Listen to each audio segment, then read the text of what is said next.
So, do we want to talk about live shows or things to look forward to? What's our time right now? We are 2 hours. We hit 2 hours on the recording.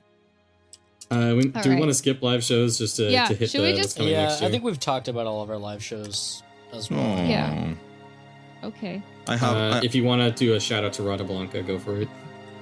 I want to say maybe I can just put it out of the episode and put it later. But okay, we can include it later.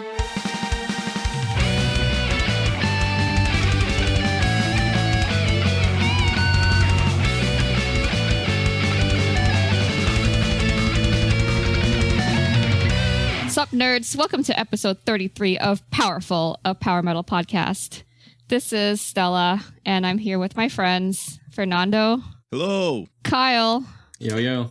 And Andrew. Oh, hey, I'm back.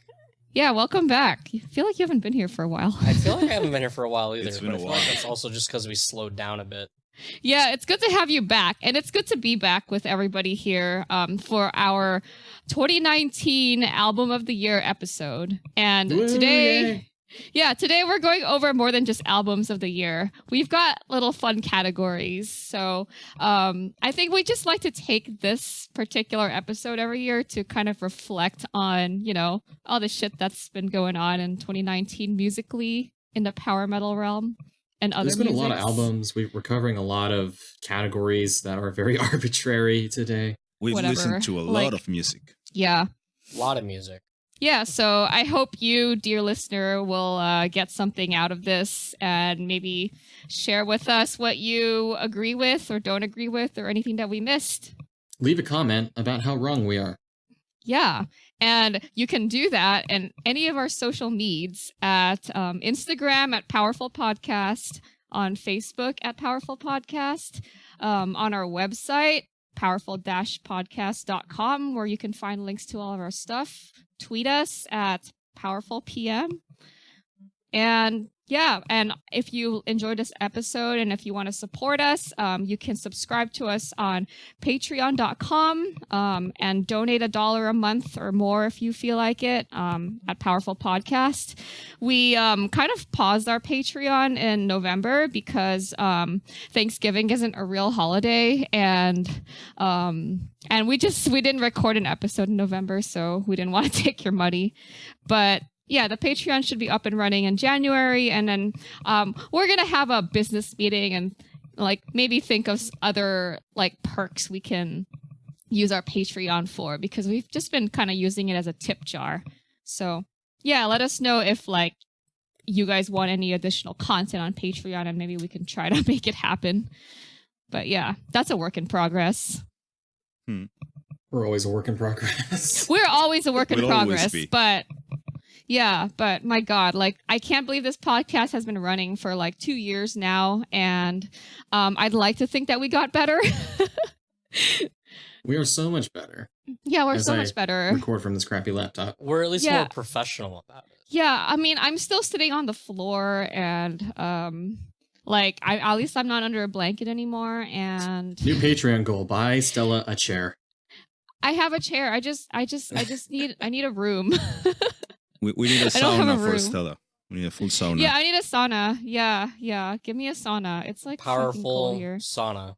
Powerful Get the sauna hashtag fund. going. Hashtag powerful sauna. Hashtag Powerful Sauna Fund.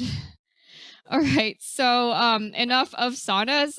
Sometimes we also like to produce content like podcasts. So why don't we just get right into it? Let's do it. Let's kick it off. Let's debut this episode with the best debut album Yeah. in 2019 from So a power best metal debut band. is best. These are our favorite full length releases of 2019. So No, these aren't our favorite. These are objectively the best. objectively the best. Okay. Scientifically tested. We've We are listened the to every definitive possible source. album and compared perfectly every single aspect of musicality. Yeah, these are controlled experiments. Double-blind controlled experiments. And we've come to the conclusion that best debut, Paladin Awakening. Oh man. Yeah, we talked about this one. We interviewed the guys. We saw them live. So we're not biased at all with Paladin. We are not No, biased at not all. at all. Their debut of Awakening was really, really sick. They're cool they're really guys. exciting They band wear to watch. anime shirts. They're like modern power metal. They veer into like thrash melodeath territory. They have like video game themed songs. What's not to love? Oh, it's amazing. And they're like fucking cool. Like we hung out with them. And Every time I wear Yeah. my Paladin shirt, I get comments on how cool and colorful it is. So they 'Cause get it's the best not shirt black. award too. Yeah, Oh, their shirt yeah. isn't Right, black. yeah. Their shirt's teal. Yeah, they have a teal shirt. It actually complements the art's colors. It's great. Oh, it's beautiful. Yeah. Like the art is beautiful. The shirt design, the album. Paladin is like a band to look out for. I mean, they like Galneryus recognized them at Prog Power Atlanta. Like how fucking badass is that? The icing on the cake is that they are not taller than me as well. Oh yeah, they're like the same height as me and it's amazing. You're giving out all their secrets. to be travel size and to produce this much power in your sound. Hell yeah. Travel size. Paladin short? The answer may shock you. All right, so that's Paladin. Their album's called Awakening. Go buy it. It's cool. Let's talk about our Canadian friends, Ravenous. Ravenous EH. Ravenous EH, Eternal Hunger. excuse me. They had to change their name. Yeah, there Eternally was another hungry. Ravenous. But Eat the Fallen, this debut album is great. Like we know the guys in Ravenous, some of them already had other power bands like Biathin, but this album is like, and we said this before, it's what would happen if Sabaton actually played power metal and made compelling songs. Is that shots fired? That's My always shots favorite fired. part of that comparison is that the song Conquering the Sun even has like an army ratio in it. Yeah. So Army ratio. it's like 7-1 or something. So it's super Sabaton-y. But these guys, they have like the more baritone vocals, the really fast driving riffs. They've got the atmospheric keyboard stuff in it. I think pretty much any power metal fan's gonna enjoy this album. Yeah, it's great. And they've got the whole warrior Viking aesthetic vibe going on as well. Classic Yeah, stuff. you gotta have an aesthetic nowadays, you know? It's Mhm. the whole package. You Yeah. can't just be a guy wearing black with long hair. Or maybe you can. You know? Maybe you can. but You need a little bit of warrior face paint. a couple layers. Yeah, I guess. Maybe split your tongue in half. No big deal. Maybe grow out a double beard and braid it. Yeah. That's how you're true. Yeah, Yeah. the truest. So go check out Ravenous. Yeah, check out Ravenous, EH, Eternal Hunger. The album is called Eat the Fallen. They're good. Do it. All right, next is Dimhav, the Boreal Flame. A surprise. And Yeah, then this the was a fierce big surprise. surprise album. This came out of nowhere. Pretty literally nowhere. Yeah, this is two brothers in Sweden just came out of nowhere with a prog power album, and they're like, "Oh, by the way, Daniel Heiman from Lost Horizon is our vocalist," and everyone's like, "What?" Oh my god. It's just so unexpected. So unexpected. Yeah, this is some really great prog power metal. Like the funny thing is about this album, it's like, oh my god, it's the this first like full album with Daniel Heiman on power metal stuff. It's so great. The first song on this album is like a 10-minute instrumental. Yeah. So you really gotta wait to get to Daniel. But the thing is that that song is actually interesting. It's worth listening Oh, it's to. a great song. Yeah. That's so unexpected because like you might probably have heard about this just because Daniel Heiman, it's in there. But it's an actually good album to listen to. It's interesting. Stuff is happening. It's Stuff lot of is stuff happens on that happening. album. Oh my god. That's incredible. Stuff happens. It covers a huge amount of styles. Like every song is like 9 minutes long. It's who are these guys who put out this album? it's With great. like so many styles. It's progressive. It's powerful. It has guitars, it has synths, it has orchestral beats, it has those stupidly high Heiman notes in some places that actually make sense and not just because he can do it. It's great. Unexpectedly Not to great. throw any shade at Lost Horizon. I love it when he does it when it doesn't make sense. Yes, this is an album by Stefan Lindroth and Ole Lindroth, whose names I probably just butchered. Okay, just- shout outs to the Swedes. It's This is just two definitely brothers. That's all Yeah. it is. all right. So be on the lookout for Dimhav, the Boreal Flame. Check them out on Facebook at Dimhav Official. All right. And our last best debut that we'd like to highlight here is Northtale, Welcome to Paradise. Again, totally not biased. No, totally not, because we hung out with the guys on our podcast and they're like fucking cool and badass and amazing or anything. But this album is legitimately like a joy to listen to. Like this is like power metal back to the roots if you're into that late 90s early 2000s style. There's not really any fancy flourishes. It's very riff driven and it's very melodic. Christian does a great job on his vocal performance. And yeah, and we've got like riffy tracks, like the title track "Welcome to Paradise," and Paradise. yeah, what did I say? Not Said Paradise, Bear. Paradise. That's a good album. Yeah, right and there. like we've got like we've got shape your reality. What am I Bring down the fucking saying? mountain. Yeah, and Angels Are Real. we even have Everyone's a star. that's like the whole track list. Not sure about that one, but Yeah, everything else everyone's is just it's really funny that they decided to make a music video of that song, because that one is like it's sort of like a miniature diss to like a lot of modern power metal that kind of went the Swedish pop style. yeah. But it's a really fun track. It's I don't probably think it's a diss. I think they just wanted to do a song It's like a- that. it's no, a but the tribute. lyrics are a bit. The lyrics are a bit diss-y. Yeah, They're like silly. It's probably big in Like- Japan, and that's why they made the video, because they do made you, it there. Do you even lift? Do you even lift, bro? Bro. There you go.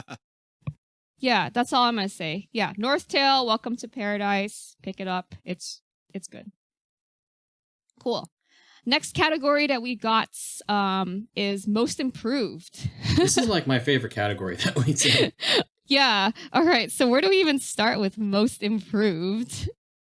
So we have a couple of bands that we picked for our most improved. Okay. First one for this, we put Tanagra. Yeah, let's put Tanagra first. Yeah, so we had these guys on a podcast as well, and like I kind of wanted to put them here, not because their debut was bad. I thought it was really good. Yeah, so their second album was this year, yeah. Meridian. But the- Meridium, I feel like this is worth mentioning on Most Improved because Meridium is just really good. And they seem to have really like crafted something that's really uniquely Tanagra and not found anywhere else. Yeah, they went from like a solid debut up to like a wow, this album is really great. This is top of the years type stuff. Oh, for Yeah. sure. Yeah, they weren't afraid to write like long atmospheric epics with like a huge variety in vocal styles and a lot of this like interval-y nonsense in the guitars. Yeah, and also we loved having him on a podcast. Tried to turn it into a beer cast, but we ended up just talking about music, which is fine. So check that out if you haven't heard that episode. But yeah, Tanagra, totally worth a listen for this year. Yeah, hopefully I'm looking forward to their next one. Hopefully that's soon. Although I don't want to I hope rush they them. take their time. Let's not I- rush Take your them, sweet yeah. time. I am still digesting this heavy, Especially like with how fucking dense beast of an this album. is. Yeah. It's dense, true. I don't Yeah, want to it's see dense. them coming out until 2021 at least. Yeah. So you guys take your time. Maybe tour or something. I'll visit They, Portland. They need to like chill in their sauna for a bit. Yeah, Yeah. in their Cascadian sauna. In Portland? I Yeah. guess. I don't know. It It's gets cold pretty there. cold there. Yeah. It does I get cold there. guess. Yeah. All right. So that was Tanagra. Next most improved is, I think it's Gloryhammer. This will be a I'd contentious agree. one. Yeah. No, I would say Gloryhammer is most improved. I Objectively, have it is no way doubt better than about the that. previous Yeah. album. It is. Yeah. Their album this year is called something Terror Vortex. Legends from Beyond the Terror Vortex. I can't fucking remember the name. Legends from Beyond the Galactic Terror Vortex. Galactic Terror Vortex, excuse me. Okay, whatever. Okay. So, what did you guys think about this album overall? I thought And it how was was it really most good. improved? It was to like you? a solid power metal album. I was super surprised. Yeah, I agree. It's really good. It's really good. They do like a lot of, especially their first album is pretty generic, just very tropey power metal. Yeah, I thought that their first two albums were like totally uninteresting, but like lyrically cute, I guess. Well, the second one had a couple good tracks on it. It had the Chaos Wizards track. It had that like Unz dance track, like Universe on Fire, which was kind of cool. But the rest of it was just like kind of plodding. But this one, I think it really came into its own as like, hey, we are actually a power metal band. Yeah, We're not it's just like fucking around. Yeah. it sounds like legitimately Rhapsody inspired.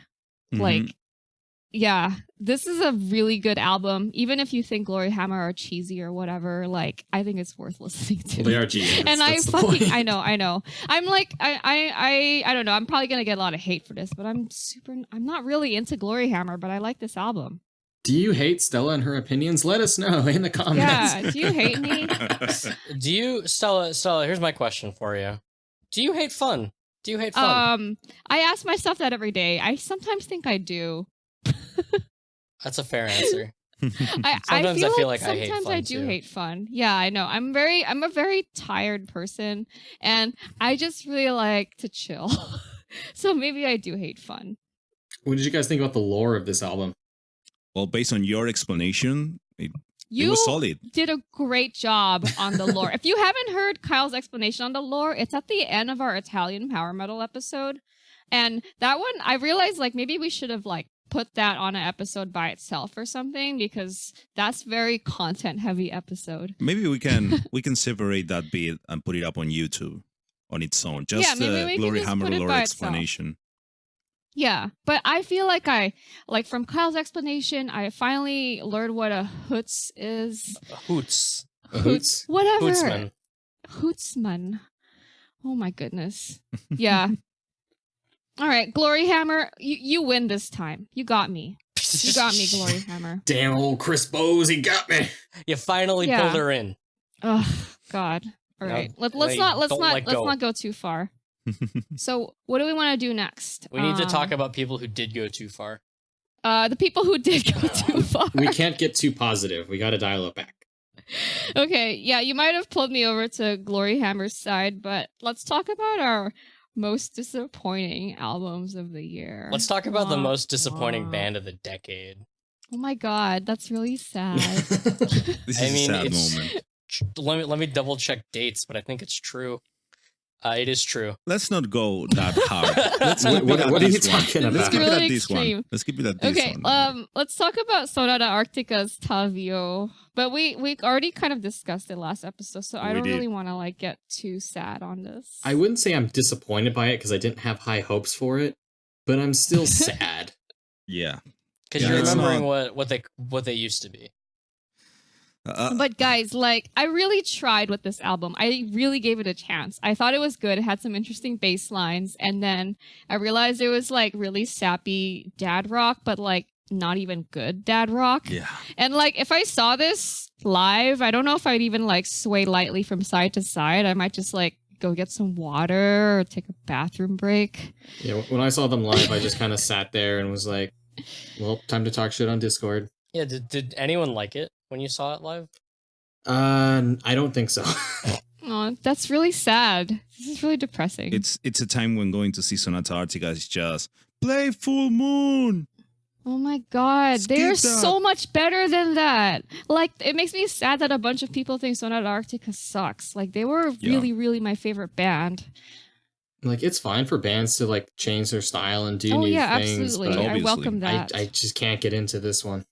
Let's just Yeah. forget 2010 onwards Sonata Arctica. let's just they have, like, 3 pretend good this never songs. happened.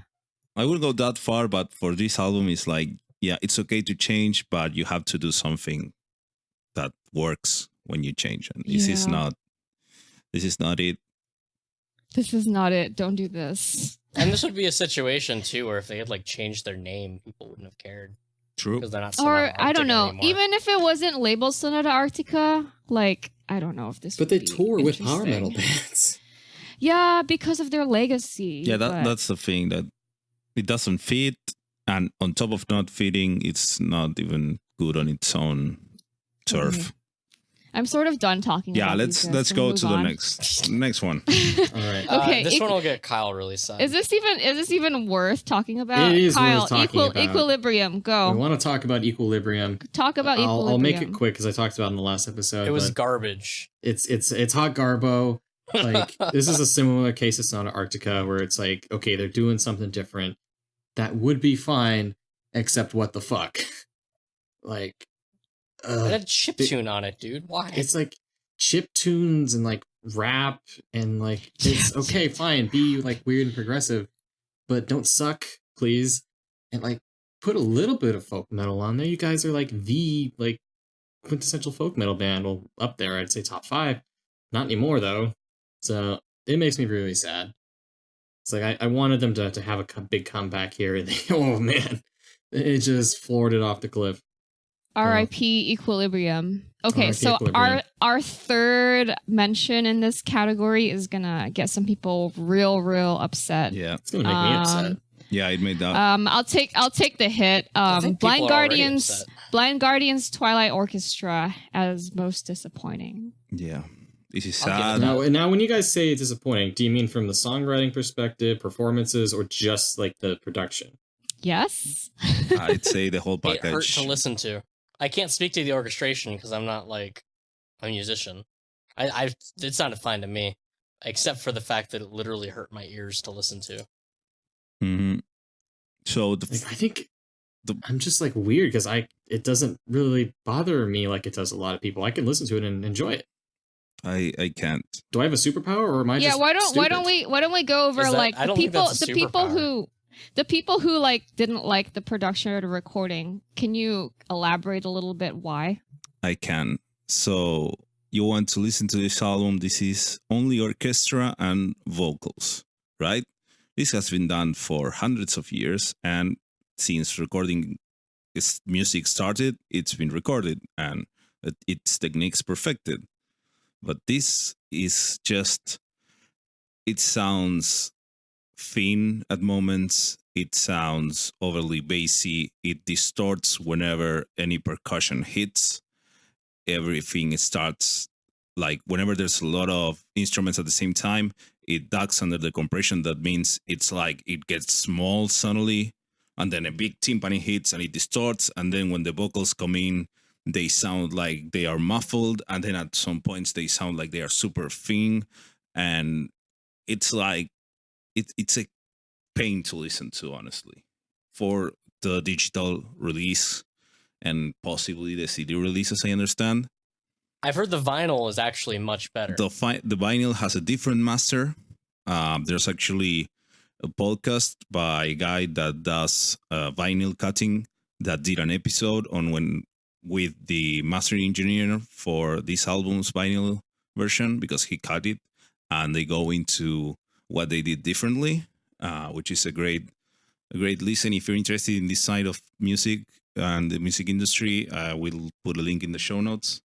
The vinyl master doesn't distort as much because it's not as compressed, meaning it's not as loud, quotation marks, and it's like 3 dB of difference, which is a lot. But according to them, Blind Guardian still decided to make it loud enough for their metal fans, which was a terrible That's an interesting decision. decision. It's a terrible way of thinking that's stuck in like the start of the 2010s, sadly. It's sad and surprising that they had no one in there to tell them why this was a bad idea, and just to direct them into the proper way to make this sound big, because this wants to sound big and grandiose and epic, and it doesn't. It doesn't at all. Like, it could have been done with just VSTs on a computer and sounded better and more impressive than what we got, and that's just awful. That was a beautifully sad explanation. It hurts And that my makes heart. so much sense. We need an episode of Powerful Investigates Charlie Powerfield. we can like stalk him and like have informational interviews with his friends. Just kidding, we won't. We're not investigative journalists, or are we? So that's the like recording aspect of why we were disappointed with Twilight Orchestra. How about just the musical content, the songwriting? I liked it.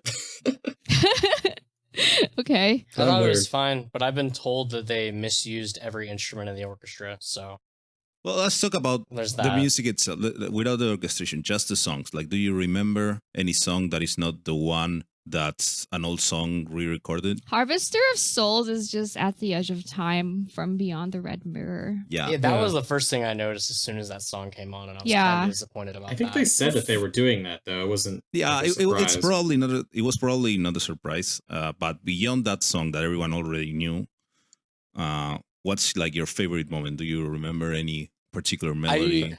I really really liked like- In the Red Dwarf's Tower. It was very happy and like prancy. Yeah, I liked Point of No Return. I liked Dark Clouds Rising. It was like, it's such a strange song because I think it's supposed to be like ominous, but it starts in like this like really happy, jolly like sound. So that one stood out to me. Okay, that's good. That means songwriting wise, it was not a total train wreck. There are some moments that I really liked as well musically, but I couldn't like listen to them and enjoy them. That took me to start writing the songs again in software on MIDI just to be able to listen to it. Yeah, I think I feel like people are attached to the idea of like Hansi singing over an orchestra. Like that sounds so epic. What could possibly go wrong? Like Hansi's really Everything. awesome. In orchestra, Everything Yeah. could possibly go wrong. Everything could possibly go wrong. Yeah, and I feel like there's some good in the songwriting there. Like I don't know, I wasn't super excited for this album because I don't know, sometimes I don't want to listen to full orchestras. It sounds really exhausting, to be honest.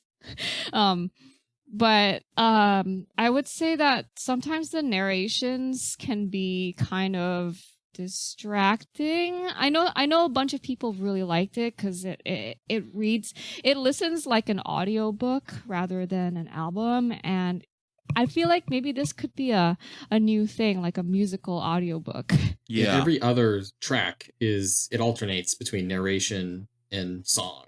Yeah, this could be a new form of like media that could be a thing. So I see a lot of potential here, but I think for now, there was an attempt. It wasn't the best I wish I execution. could understand the story. It wasn't just an attempt. It was a 20-year attempt. It was a 20-year I think attempt, it was 13 but like, years, but yeah. Jesus. yeah.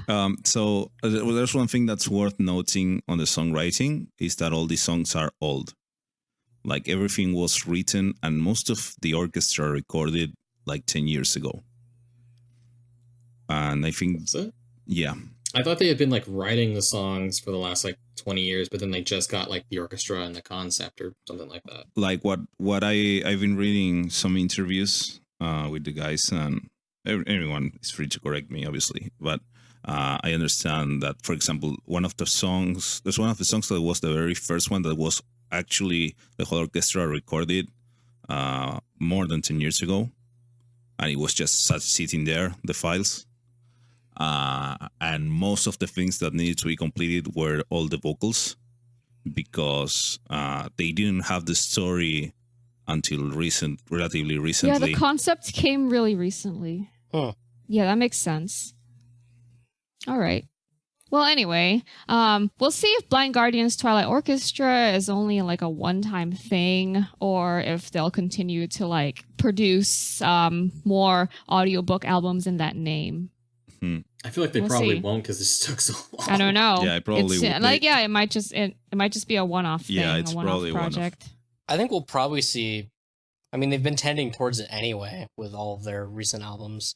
I think we'll definitely see more and more heavy use of orchestration going forward. Yeah, Yeah, but like, it's we'll not the see- same. Something we'll in this see in, style on the main. Yeah, Blind no, but Guardian. not just like only vocals and Yeah. orchestra, Yeah, but yeah. like a real Blind the Guardian full band, album, you know? the full band works better.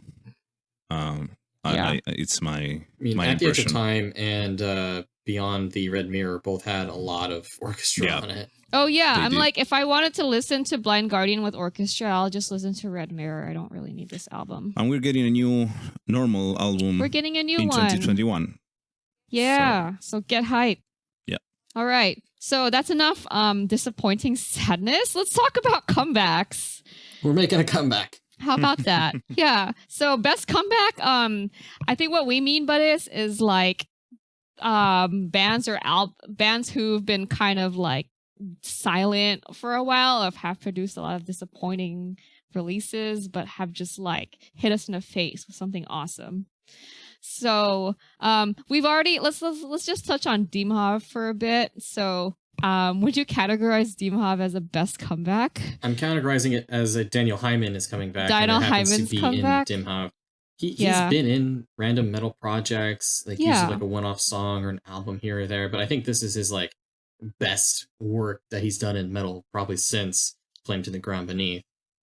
Yeah, like the other Yeah. songs, the other random bands that he's been in, it's nothing really that special, but this is actually a good album. So it's worth mentioning. It's worth telling you guys to go listen to it. Yeah, it's for fans of Lost Horizon and Daniel Hyman's vocal performance. Like, obviously, Lost Horizon's never coming back. I don't know. I think they still like it still says like split up or uncontested or whatever on Metal Archives, isn't it? They're not like officially dead, but you and I know that we're dead. It definitely feels like Lost Horizon 2.0. Yeah, So I think if you like Lost Horizon, you're definitely going to like Dimhav. I think musically they're very different. It doesn't have like Yeah, the it's same, very like, different. ass-kicking, inspiring power metal ass thing. kicking. Yeah, like, it yeah, is Lost Horizon is proggy. very positive. It's not for fans of Lost Horizon per se, but of the vocal performance, which The shows vocalist. up in a couple songs, in a couple moments. You get that thing is, Oh God. but well Leave that done. in. Don't edit that out. I would never. Make sure you layer that in post so it's like Oh, yeah. really big. Yeah. Oh yeah, I do layer it. that. Make a note. Yeah. Make a note. Okay, cool. So yeah, welcome back, Daniel Hyman, to the world of power metal, I guess.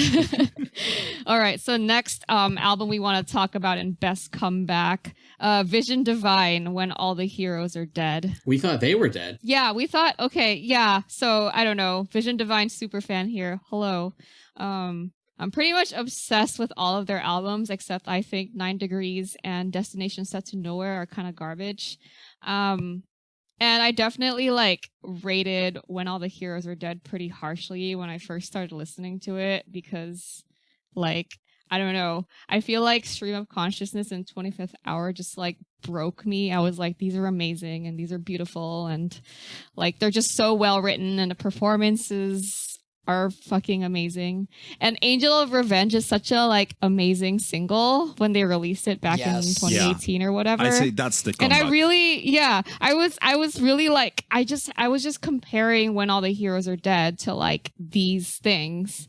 And I just like never really gave it a chance. And I really wanted to like this so much because the new vocalist, Ivan Giannini, has so much potential. And after like listening to it a shit ton, I think it finally grew on me. Like, I appreciate this concept album's theme about heroes, I guess. It's very Sabaton of me to say that. But whatever. already But did no, that. this is actually good. Like, the lyrics can be weird sometimes, but I don't really mind. Like, I think there's some real melodic bangers, like the 26 Machine, and I think my favorite track is probably On the Ides of March, which is about Julius Caesar. And I even like the Weird 300 track. Yeah, that song was good. Yeah. I think Olaf Thorson is a melody writing, like, fucking... He's just really Machine? good at... Machine. A melody writing perfect machine. But what I love about like all of his work in Labyrinth and Vision Divine is like how even though the melodies are like there and amazing, like the guitar, the intricate guitar and the rhythm section doesn't really like fall behind.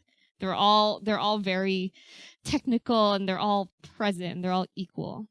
Yeah. So yeah, once I got over that this album is not the others, like I just started to really like it. So Yeah, I'm just glad that Vision Divine is back. When was really their did last not real album? Like 2011 or something? That was was it? 9 Degrees was 2009 and 2012.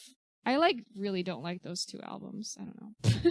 So it's been a while. They were due Yeah, it's for been a a while. big comeback with a good album, and here we go. Yeah, new vocalist, Yeah. new album, Great vocalist. new phone who dis. Vision Divine, they're back. Right. Next big comeback that I wanted to bring up was almost like a comeback and a rebranding. The band Reinxeed by Tommy Johansson. They had their last album in 2012 or 13, and then Tommy's like too busy with Sabaton and other stuff's going on. But they finally came back with a big rebranding as Majestica, and their album Above the Sky. If you want, I didn't really call it a debut, quote unquote, but whatever. It's a But- rebranding, whatever. Rebranding. It's a It's a comeback. soft I think it's a comeback. Soft reboot. Soft reboot. Yeah, soft It's- reboot. You know, So the it's modern the same music, remake. just a different objective name. Yeah, but it was one of my favorite albums of the year, and happy to see them alive and kicking here.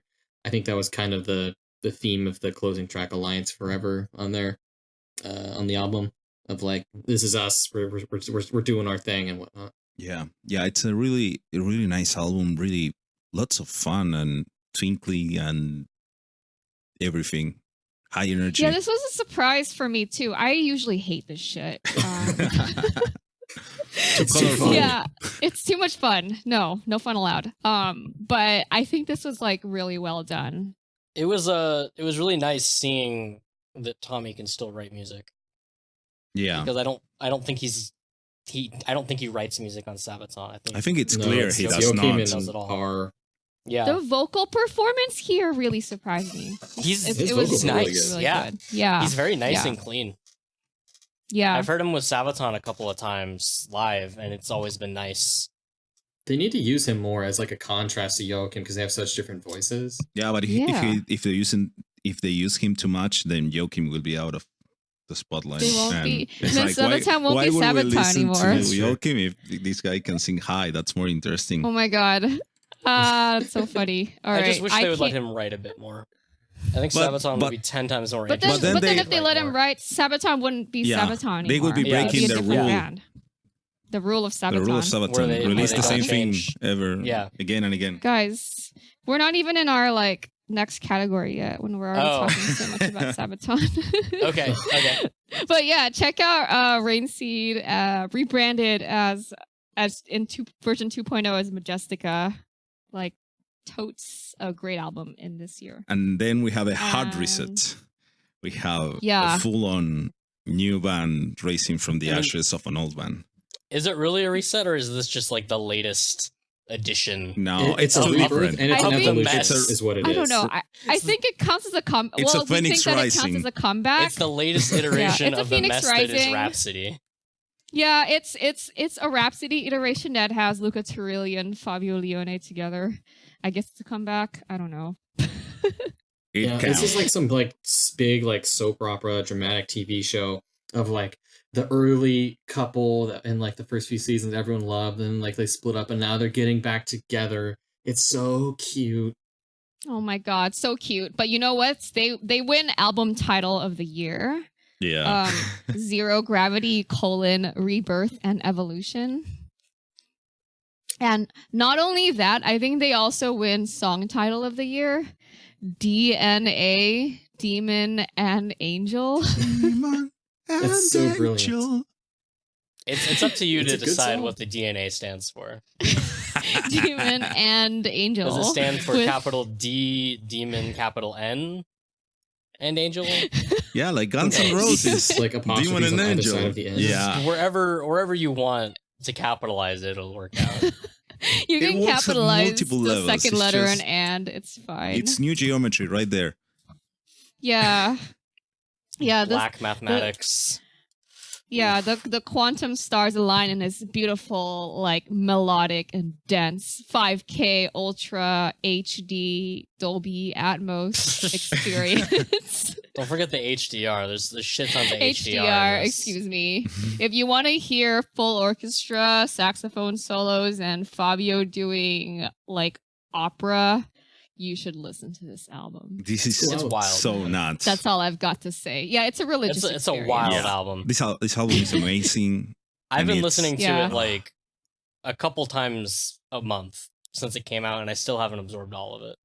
Yeah, no, it's impossible. It takes a lifetime. I love it. So It's you better so get good. started now. It's not too late.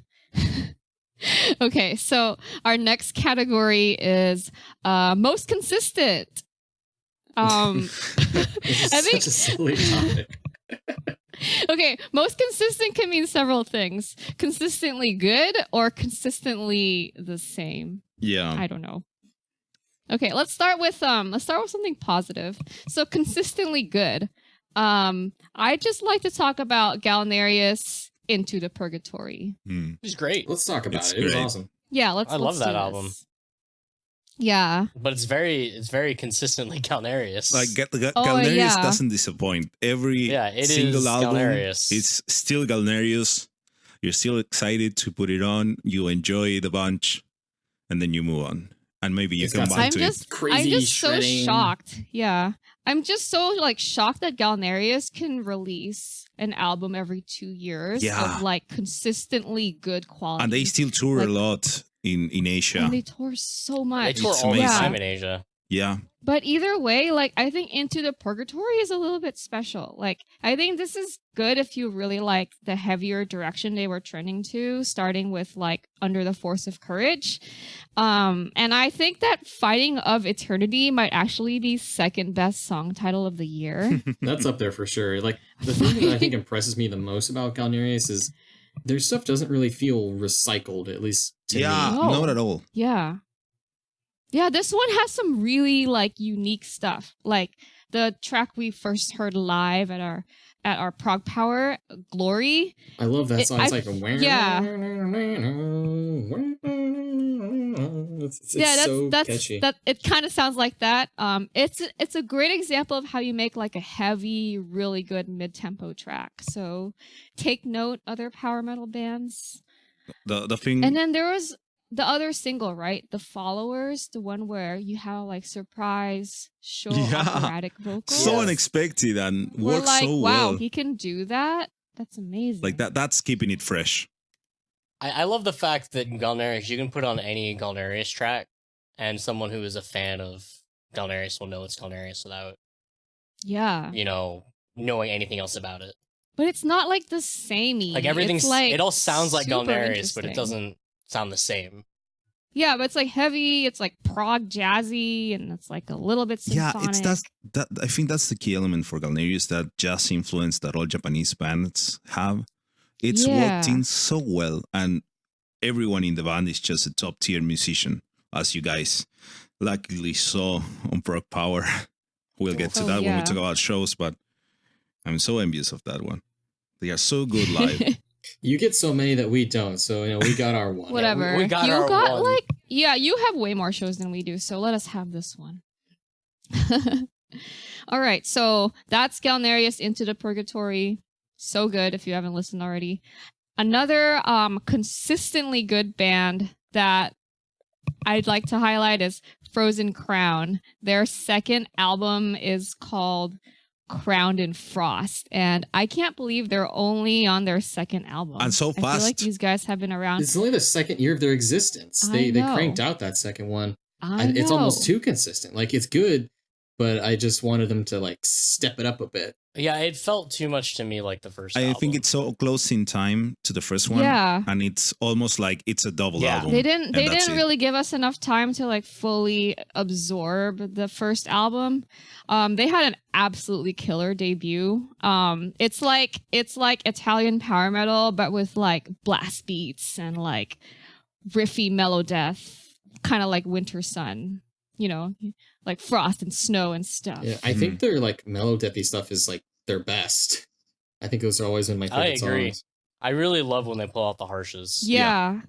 Agreed. Yeah, and I just love how like riff-filled Frozen Crown albums are.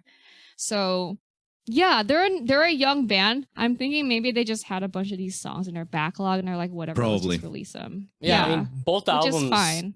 Both albums were 45 minutes, so that Yeah. very well might have been the case that they they just wrote an had hour and a half. Yeah, and they're like 4 years like, ago. and we've kind of heard like, you know, if you can't just sit on songs for 10 years and expect them to like hit the same punch. So, you know, I kind of value that they just wanted to get these songs out. Mhm. Yeah. Yeah. And they can, they can pump the brakes for the next one. Yeah. So Yeah. Frozen Crown, definitely an extremely talented, relatively new band to follow. Check it out. Yeah. All right. So that was most consistent. Our other most consistent. We have one more consistently good. We've got Yeah. one more consistently good band. Let's talk about Stormwarriore. Stormwarriore. Stormwarriore. Their first album in like 5 years just came out like a couple days ago for us. It's Norsemen.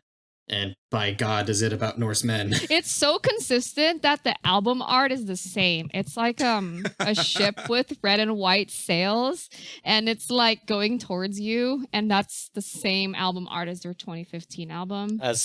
It's also mostly the same as Heading North. Yeah, which is just a ship. Yeah, Yeah. it's probably. I'm assuming that direction is north, and that's where they're It's the heading. same ship. Yeah, of it's course the same it's going ship. north. Yeah, of course it's going north. Where else would it you be? go? Yeah. It's South? the most badass cardinal direction. North. Yeah. Like this album, I think it's exactly what I needed it to be, which is just the really fast, really riffy, Stormwarrior. catchy Stormwarrior stuff. No ease though, which is unfortunate, but that's fine. beside the point. Yeah, I feel like this album was like Viking themed, but musically it didn't sound that Viking-y to me. It just sounded like fast balls to the wall power metal, and there's Viking stuff in the lyrics. Yeah, they don't do like the folky Viking like symphonic stuff like some other bands do. Like they're not like Ensiferum. Yeah, I would never call this like epic metal, right? No, it's Quote, just unquote, like- epic Not metal. really. It's normal power It's metal. like power speed metal. Yeah. Yeah. But like I was like in the mood for some power speed metal when this hit earlier this week. So, it's one of the tops of the year because of recency bias probably. And that's the gamble that you run by releasing an album at the end of the year. You get put on a more top 10 lists if you release an 'cause album in November. It's fresh in people's memory. Why do you think all the Oscar bait movies come out in like November, December? It's strategic for sure. So good job, Stormwarrior. Always heading north, never south or east. Consistently heading north. Consistently heading north. North is good. That's up. Always Yeah, going that's up. But there's some people who are always like going a direction. It may or east, may maybe. not. Like probably like southeast, southwest. But they've consistently made an album, and it is an album, and it is not good or bad. It's Yeah, the same. it's like consistently meh. And what might those be? Hammerfall. Yeah, I can agree with that. Hammerfall puts out an album every like 2 years, and it's always like, yep, that's a Hammerfall album. Yep. Which it sounds kind of dismissive, but It is. that's how I feel every time I listen to it. I'm like, there's one song I remember, maybe. I think their last real good album was like Unbent About Unbroken. It was like Probably, yeah. 2005. I could agree with that. Yeah, How about Iron Savior? their album this year was fine. It sounded like Iron Savior. Oh my god. they're Like- right up there too. I didn't listen to it. I kind of lost interest. I think I listened to it and then immediately forgot about it, but I like was fine with it while I was listening to it. Yeah, I wasn't bored listening to it, but it didn't. Okay. It wasn't like mind breaking. I feel like it doesn't. Iron Savior don't have the same punch that they had back in like the 2000s, but like they always have like well made, well produced albums. I think the songwriting is just a little stale. Speaking of stale, Oof. what do you guys think about Sabaton? Everyone knows It what was we fine. think about What's their Sabaton. album? Yeah. What's their album called again? Like the Great War. The War of Wars. Is it the Great War of the War of the The War Wars? of I Wars. literally have no I idea. think it's And the the Great song War. is the One end is of the- the war to end all wars. Yeah, like The war to end all the wars. we Can were we just- super That's a good close. song. It's just war, war, war. Song. That I don't should be the know. next album, just war. Yeah, I feel like this is like a Fast and the Furious. Like eventually, it just Oh, becomes dude, that's a Fast great and analogy. Furious. Yeah. Yeah. Because Sabaton is the Fast and the consistently. Furious of power. No, metal. wait, Yeah, wait, except wait. they're not I'd really say fast. Just not with Fast the and name. Furious. That's a little misleading. Yeah, Fast and the Furious actually changes. Like the latest movie that's a spin-off with two new characters. The main character is Oh, gone. yeah. It's like Well, that's a spin-off. they keep That's it not, fresh. That's not No, mainline. but yeah, it's the main line because now like Vin Diesel is now the third most interesting bald person in that series. So Bald That's- people. Bald people. Didn't realize that was a category. because but now yeah. you have The Rock and Jason Statham that are top billing instead of him. So wait, So- which Sabaton album is Tokyo Drift then? One of the old Careless ones. Rex? I'm Is not it sure. Careless Rex? Oh, it's the one with Shiroyama on it, because that's the only one I can think is like remotely Japanese themed. But now That was I have, Last Stand. That was but- like the last album. but now I have like the good Shiroyama stuck in my head by Enforcer because I literally do not care about Sabaton. Yeah, Sorry, all power metal fans ever. I don't care about Sabaton. yeah, we're not Kind of fans. boring. We Wah, actually wah. saw. We talked about this, but we saw the live performance that they had at Wacken, was it, with the 2 stages? We watched Yeah. it online Watched on the stream. Mhm. And it was really interesting, as everyone says that Sabaton's live shows are great, and it looked like it was a great time. They brought in old members to fill out 2 stages, and they had a full choir of military people, and there was explosions and fire, and it lasted I don't know how long. It seemed like a lot of fun, but like being in there must be great.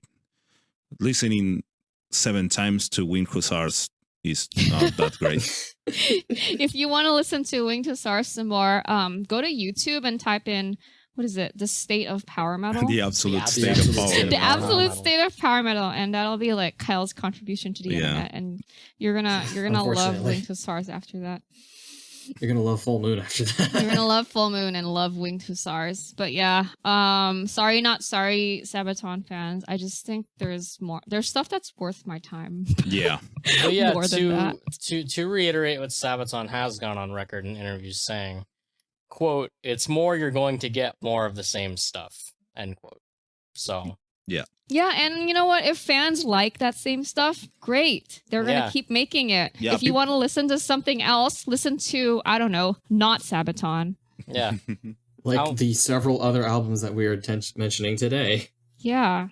Yeah. such as our Prog Power or Power Prog albums of the year. Yeah, so this is stuff this is not Sabaton, because there's complex song structures and interesting Oh. songwriting. we're getting And- into the statements of the We're episode. getting into Yeah. the big boy topics. Yeah. So we've talked about these already, but best prog power albums of the year, no Let's go questions around. asked. Let's go around one by one. All right, Andrew, you go first. Tanagra Meridium. Agree. Yeah, Tanagra is my favorite of the Prog Powers. And shout outs to Dimhav just Yeah, for Dimhav's being my new runner-up. and innovative. The funny thing about like Tanagra and Meridium and Dimhav Boreal Flame are both like right there for me. The funny thing is, I think my least favorite part of Tanagra was the vocals, and then Dimhav comes out with Daniel Heiman, who I love. So I'm like, okay, I just want Tanagra songwriting, but with Dimhav's vocals, and be boom, perfect prog power. I appreciate Tanagra's I like vocalist. Tanagra's vocals. I think he has like a ethereal kind of delivery, and he has a few different singing styles, and I think it works. I thought he just got a little boring. The songwriting was tailored to him, so that's Oh that's yeah, good. absolutely. Yeah. Okay, so those are Tanagra and Dimhav. I'd like to give a brief shout out to Solaris.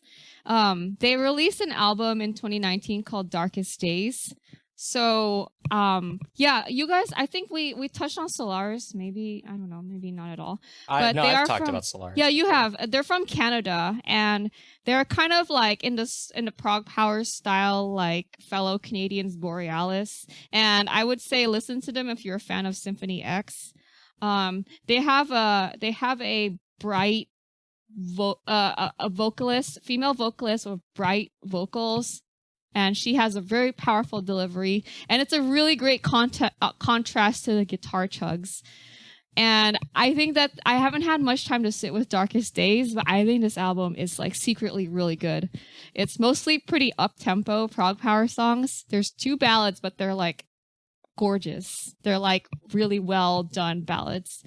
And if you haven't heard them, the song that they made a music video for is called Limbo. And I think it's pretty representative of how much they improved since their debut. So this is like a Canadian or overall prog power band to look out for. Yeah, it's called Solaris Darkest Days. I want to mention again Rhapsody because it's great. I don't know if it's prog power or not, but it's it something. Probably is all the subgenres ever. Symphonic, everything combined. Power. No, it's new math, new genre. New math, Ooh. new genre. The New phone, who dis? It's the beyond song, our it's beyond our comprehension. The honestly. the song I Am is like a fucking trip, and it's amazing. It goes It's got through that everything. sexy sax in it. Oof. Yeah, it Yeah. has the sudden, the weird, like the Queen harmonies and the opera moments, and then it goes back into the popish lyrics, the sax thing, the orchestra, the synths, because there's a lot of synths in this. And Synths, how do you make all orchestra. these super electronic sounding synths merge so well with the traditional orchestral sounds? It's just great. And saxophone. So we now have 2 Because- big like power and proggy-ish tracks called I Am between Theocracy and Yeah. Turilli, Lione, Rhapsody. So if you're a big boy feeling really ambitious, name your song I Am. Oh, I Just go know, for it. right? You're like, I'm so badass. I only need 3 letters to name my song.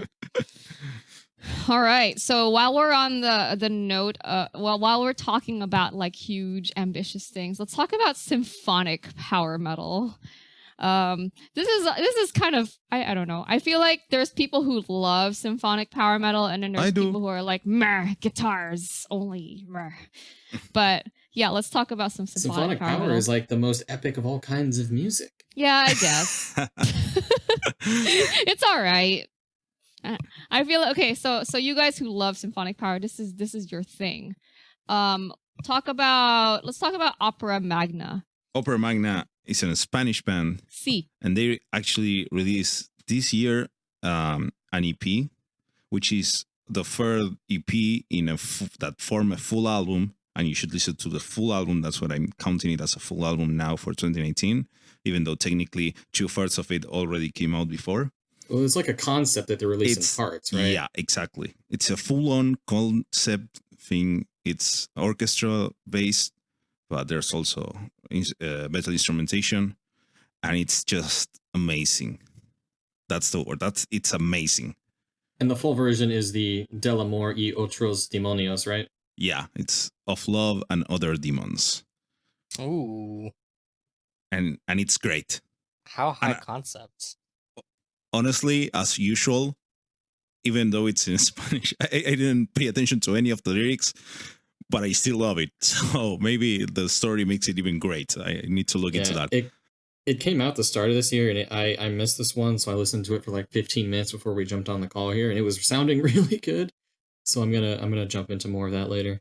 Yeah, I got to half listen to it at work last week, and it was pretty good from what I was able to catch. Don't let this fly under your radar. Look for Opera Okay. Magna, and I will give check it it a out. try. Yeah, well, I don't hate every symphonic power. I thought Ancient Bards Origine was really good. oh, it's so Yeah, good. this is my symphonic so power of the year. good. Absolutely. No, this was amazing. It's great. This is like Rhapsody that isn't Turilli Lione done right. Yeah, Yeah, it's this is like- It's like such good symphonic power metal. Like my crowdfunding money was put to good use here. I think the production on this album, the songwriting, performances are all top tier. Like it's got some twinkles, it's got some like crazy epic choruses. The like, shit, there's my earphones. The duality between what the hell was I talking about? The Sarah's like more like operatic vocals, and then the harsher vocals as well. All the choirs and shit. Yeah, shout outs also to the bass player in Ancient Bards. For real. He's the same guy that plays bass in Neobliviscaris. And yeah, if you ever wondered what Rhapsody sounded like with like really intricate bass lines, listen to Ancient Bards. He reminds me a bit of Angra's bass player style of playing on Power. That it's just, let's not just follow the guitars. Let's do something interesting. No, let's do our own thing and like fucking like create our own melodies in the bass. Yeah. The final song, The Great Divide, the long epic, is just great. Everything is great in this album. It's this so album good. came out really early last year, and I'm like, man, I still like this. So yeah, it was January. You don't have to come out in like November to be on people's album of the year lists. I think you need to either come out early, because then like it has time to kind of like settle in your mind and for you to be like it to become like a regular thing you go back to. Yeah. Or it has to be recent so that it's fresh at the top of your mind. If you come out middle of the year, like in like June, that's when you're asking for trouble. Album release strategies. Now I'm curious. Rhapsody came out in July. So but they transcend all logic. It transcends it, yeah. Yeah, so that doesn't count. Okay, last symphonic power album we want to talk about is Shadow Strike, Legends of Human Spirit. You guys go. I don't know. Andrew, you love this one, right? I did love this album. It was great. Wonderful. I didn't get a chance to listen to it recently. Oh no. But I'm sure it was great while it lasted. I am very excited to see them next year, presumably at Mad with Power. Oh, presumably. Is that official? It's not 100%. It's God. A guess at the It's moment. a We have It's no liabilities. It's a substantiated guess. Biscuits fake news again. It's fake news. We have no liabilities if anyone decides to buy Mad with Power tickets expecting Shadow Strike and they're not there. Mad with Power is 2 days now. Oh, It is 2 days now. Yeah. Oh. They like when they're like, by the way, Unleash the Archers can't headline, but also it's 2 days now and we have 5 more bands coming. It's like, Surprise. oh shit. Maybe it's too kind of soften the blow when they said Unleash the Archers couldn't come. It sounds like whatever they got lined up, which probably includes Shadow Strike. I don't know, probably but Seven Kingdoms. It's like a bunch of pixelated band logos. I guess you can guess. People were like lining up logos on the pixelated poster. Oh my god! Like that sounds kind of fun. Shadow Strike looks like it fits, as does Seven Kingdoms and A Sound of Thunder. That would be really cool. Ty was at Rapid Fire Fest, and he's like, oh, and he posted that some of the band, or at least one band there, is going to be at Mad with Power, but hasn't been announced yet. Ooh. And there weren't many choices there. It was like Twisted Tower Dire or Shadow Strike, both of which I'm fine with. Ooh, I'd be down with And either. Shadow Strike also shares a guitarist in Taylor Washington with Paladin, who is playing at Mad with Power Fest. Oh, easy. He'll already be there. So this is a lot of evidence, but it's all just like, this is still a guess. Yeah. So And no guarantees. Matt Crace of And- Shadow Strike is playing very, very victim-y on Facebook about not being at Mad with Power Fest. More so than usual. So What does that mean? That's like opposite land. Is it a trick? It's a trick. It's reverse psychology. Oh my god. Yeah, maybe. We'll see. Okay, let's talk about folk power metal. There's only one band that we want to highlight this year in terms of folk power. We'll talk about folk melodeath later because power metal first. Folk metal covers a lot of styles. Yeah, we have way more later, but this is the power metal podcast, so we're gonna talk about Wind Rose. Yeah, Winter I really Saga. liked Wind Rose's Winter Saga album. I went back and gave it a few more listens after the last time we talked about it, and I think these guys really have something good going on with the dwarven gimmick, but it does lead to some like really good orchestral, folky melodies. It's a lot of fun to listen to, but it still feels really melody. It doesn't feel like stupid and gimmicky, despite obviously being stupid and gimmicky. These guys have a lot more to them than just like the meme songs that they put on YouTube to get more attention. Hey, it's a good marketing tactic. Yeah. It's fine. It works. Whatever. Yeah. It works. Yeah. Speaking of meme songs to put on YouTube, let's talk about is this even a fucking category? We Twinkle- joked about making this a Twinkle category. Metal of the Year. Who approved this? I think I did. That It's the was Twink Metal of the definitely you. Year. All right, It's it's a all good, your it's, fault. it's a good category. Okay, whatever. I have So what is I Twinkle have Metal? I have no liability in all this. This is you three. All right. Twinkle Metal is those like symphonic-y-ish, whether it's real or fake, power metal tracks or songs or bands that just have lots of those Disney-style twinkly sounds in the background. Ugh. Yeah, we should. So- we will stop calling it Disney metal just in case. Yeah, I fucking we don't hate want to Disney. be They're like eaten by the mouse. no, it's not. It's No, not. Mouse will it's come at not. us hard. Yeah, I am not gonna like give Disney any credit. They are like corporate and evil and whatever. Anyway, let's talk about Twilight Force. Twilight Force released the third album with a different vocalist. Different colored dragon. And a Different different color dragon. dragon. Yeah. Yeah. So now we Guys, are on okay, right here, we're gonna have this on record. Take your predictions for the color of the dragon on the next Twilight Force We've album. had red, we've had purple, and we've had white. Correct. Green. the Green. green on. I'm gonna say blue. I'm feeling green. Sapphire. Sapphire. Oh, yeah, Sapphire. Sapphire. The Sapphire dragon. Sapphire could Yeah. work if they bring back the Sapphire It Dragon. could be I the think Sapphire it'll Yeah. work. dragon. Well, maybe they'll make Blue's a looking good. they'll make a music video I'm with gonna a say sapphire emerald. dragon in it. Emerald. Emerald. Emerald. What if they mix up? They go for black. They like do like a Ooh, dark black emerald. dragon. And, Oh, and, that- and that wouldn't be twinkly. emerald dragon. Oh my god. Okay. All right. Aside from All right. dragon color, yeah. Thoughts on this album? It's okay. It was like way better than I think expected it to be. I didn't have super high hopes. Yeah, for I it. think none of us expected anything, honestly, Yeah. because of the vocalist change. And the single just didn't sound great.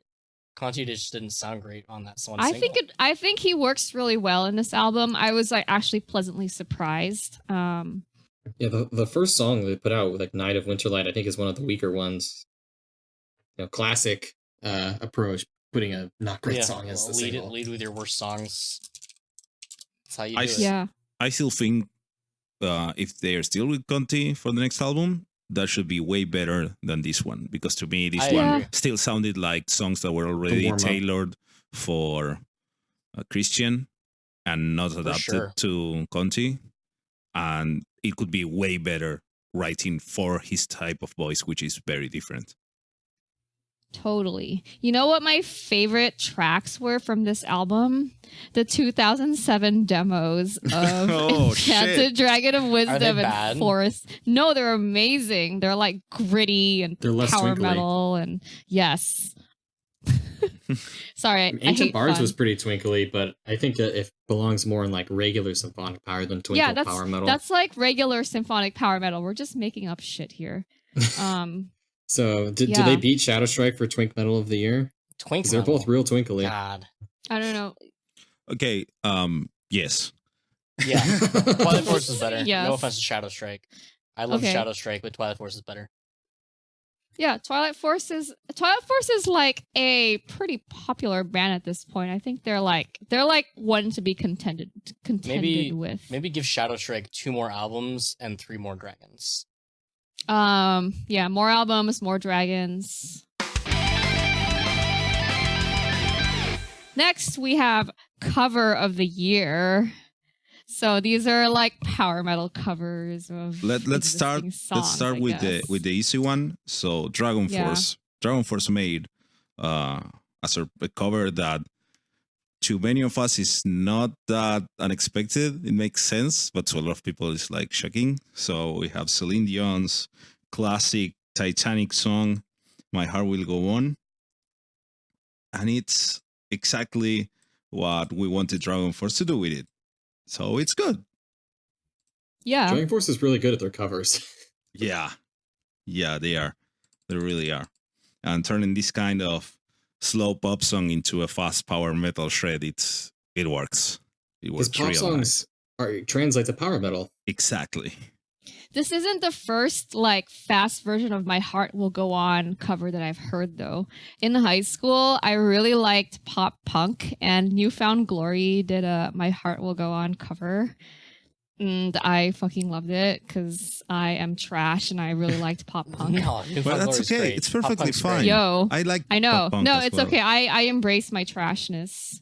No. But yeah, this is a really this Dragon Force cover is quite a surprise, and it was like, ooh, this is nice. Oh, I like this. Oh God, I'm so bad.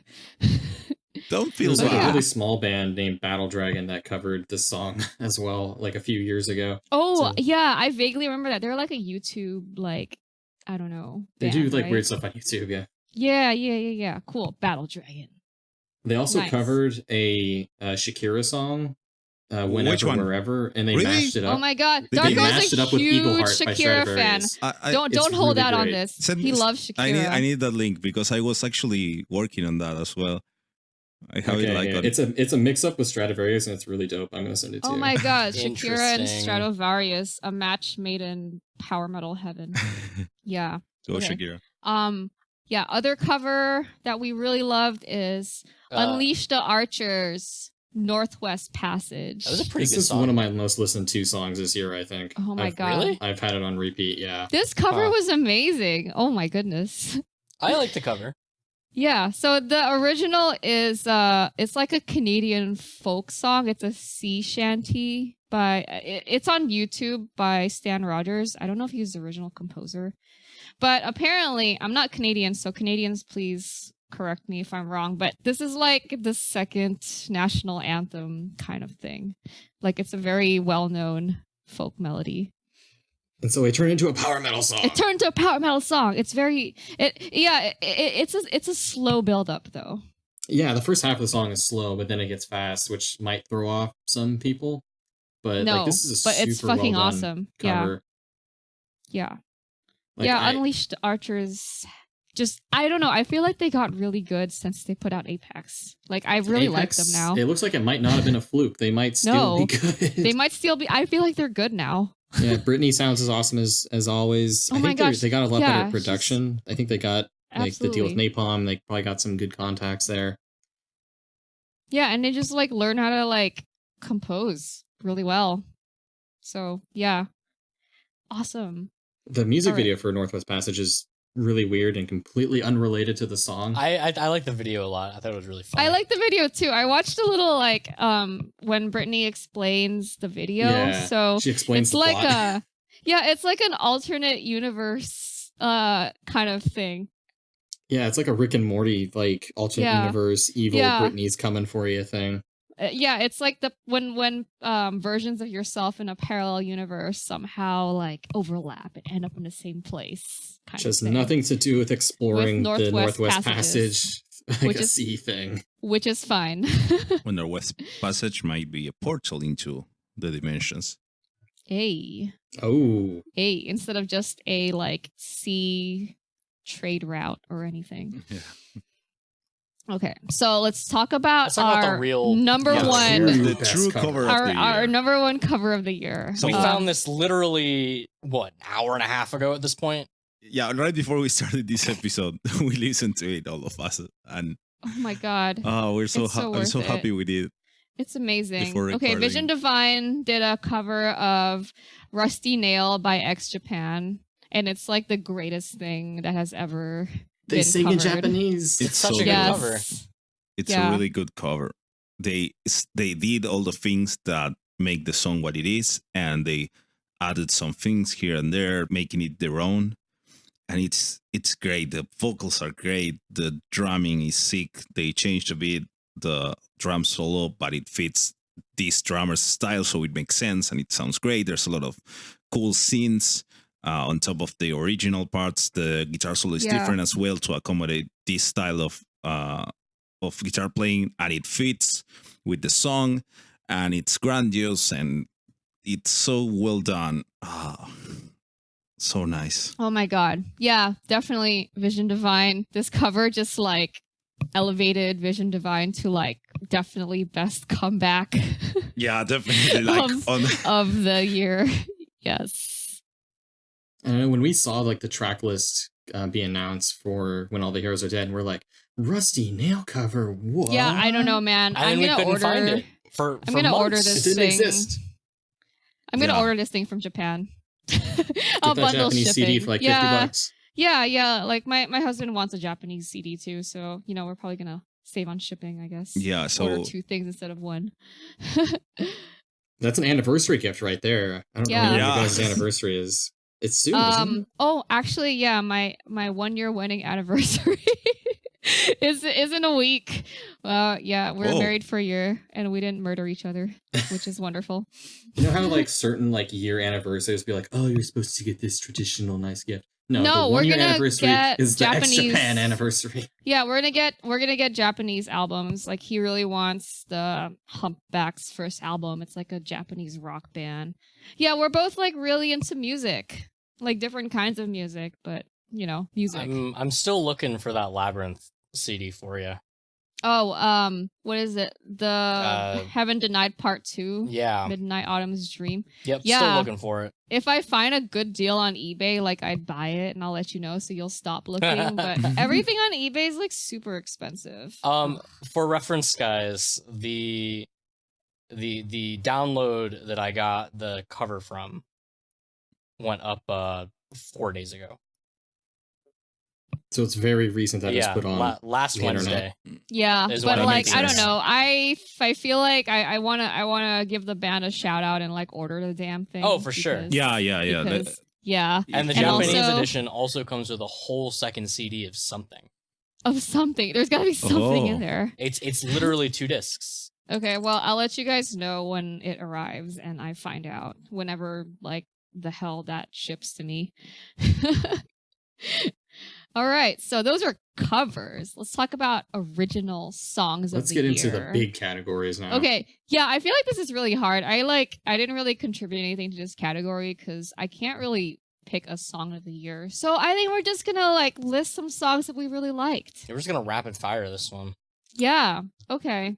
Yeah, I'll go first. Go. Because I started this list off. I put Avantasia as the Raven Child. Now, this song, it was debuted as a single actually in December of last year before the full album in February of this year.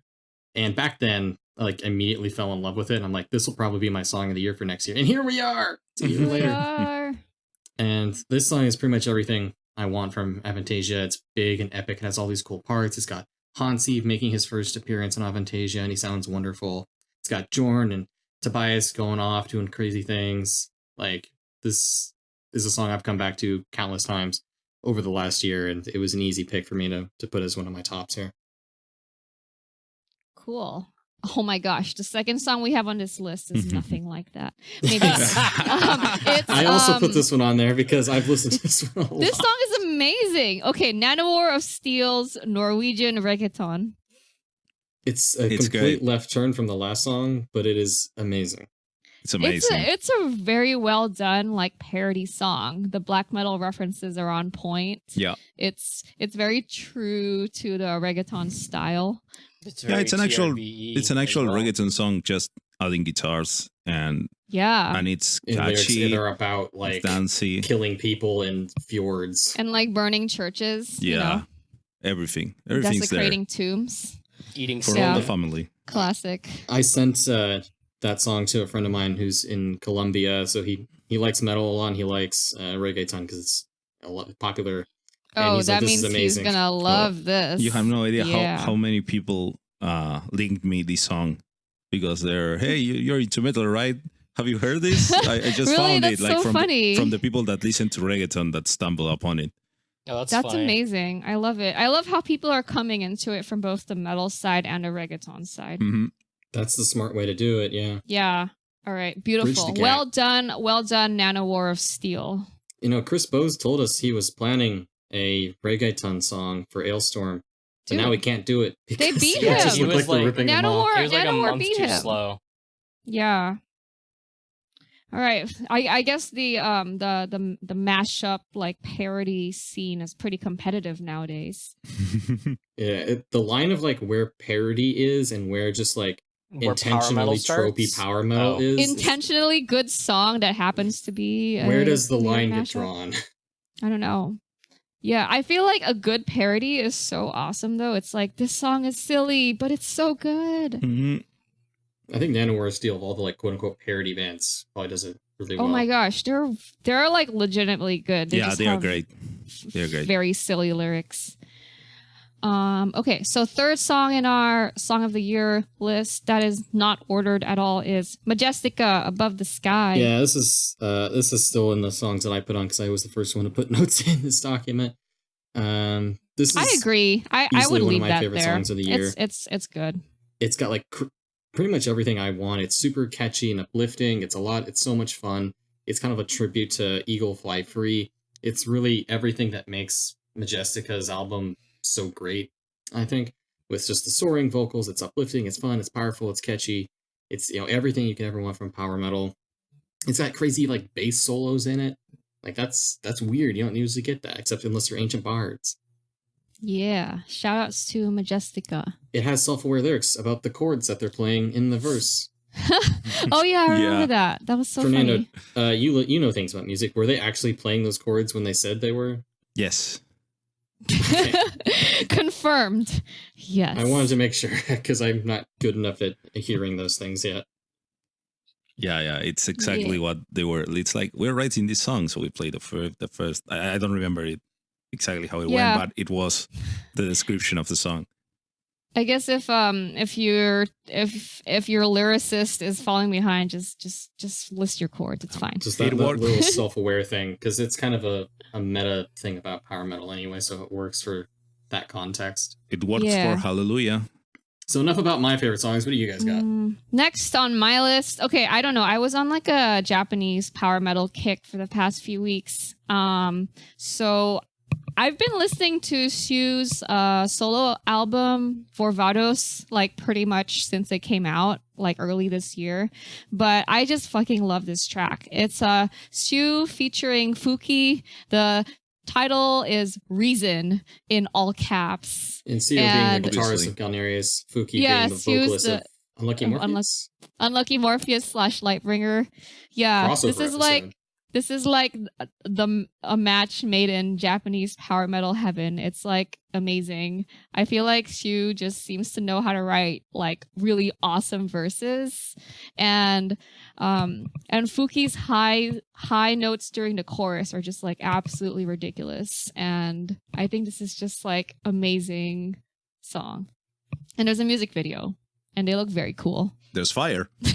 Everyone always looks There's cool. fire. There's Shu like playing guitar. He looks really cool. We didn't put music video of the year. Then, Oh, right. Fire's always a good way to do it. Oh my gosh. I don't think I watch enough music videos to like Yeah, I wouldn't be able to do that. informedly like make. I mean, it's not like power metal is known for music videos anyway.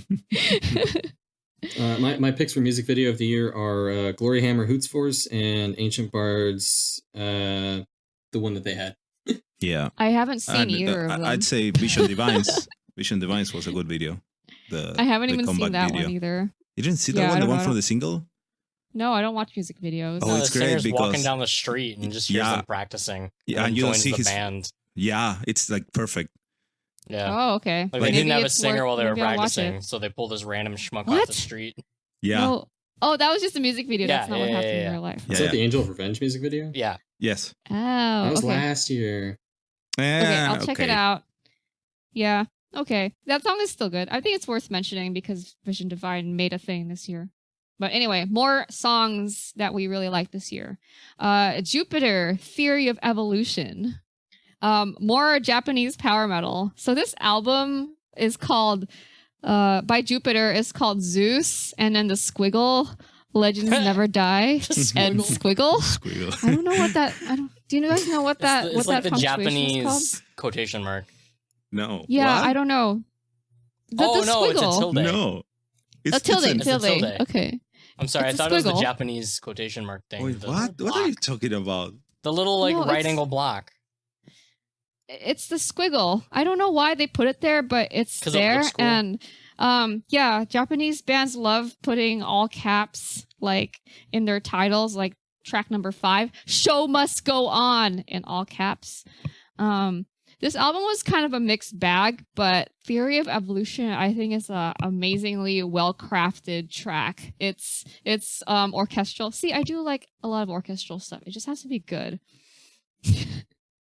This whole album was fucking wild though. It was Oh, like I know. all over the place. Every song was different.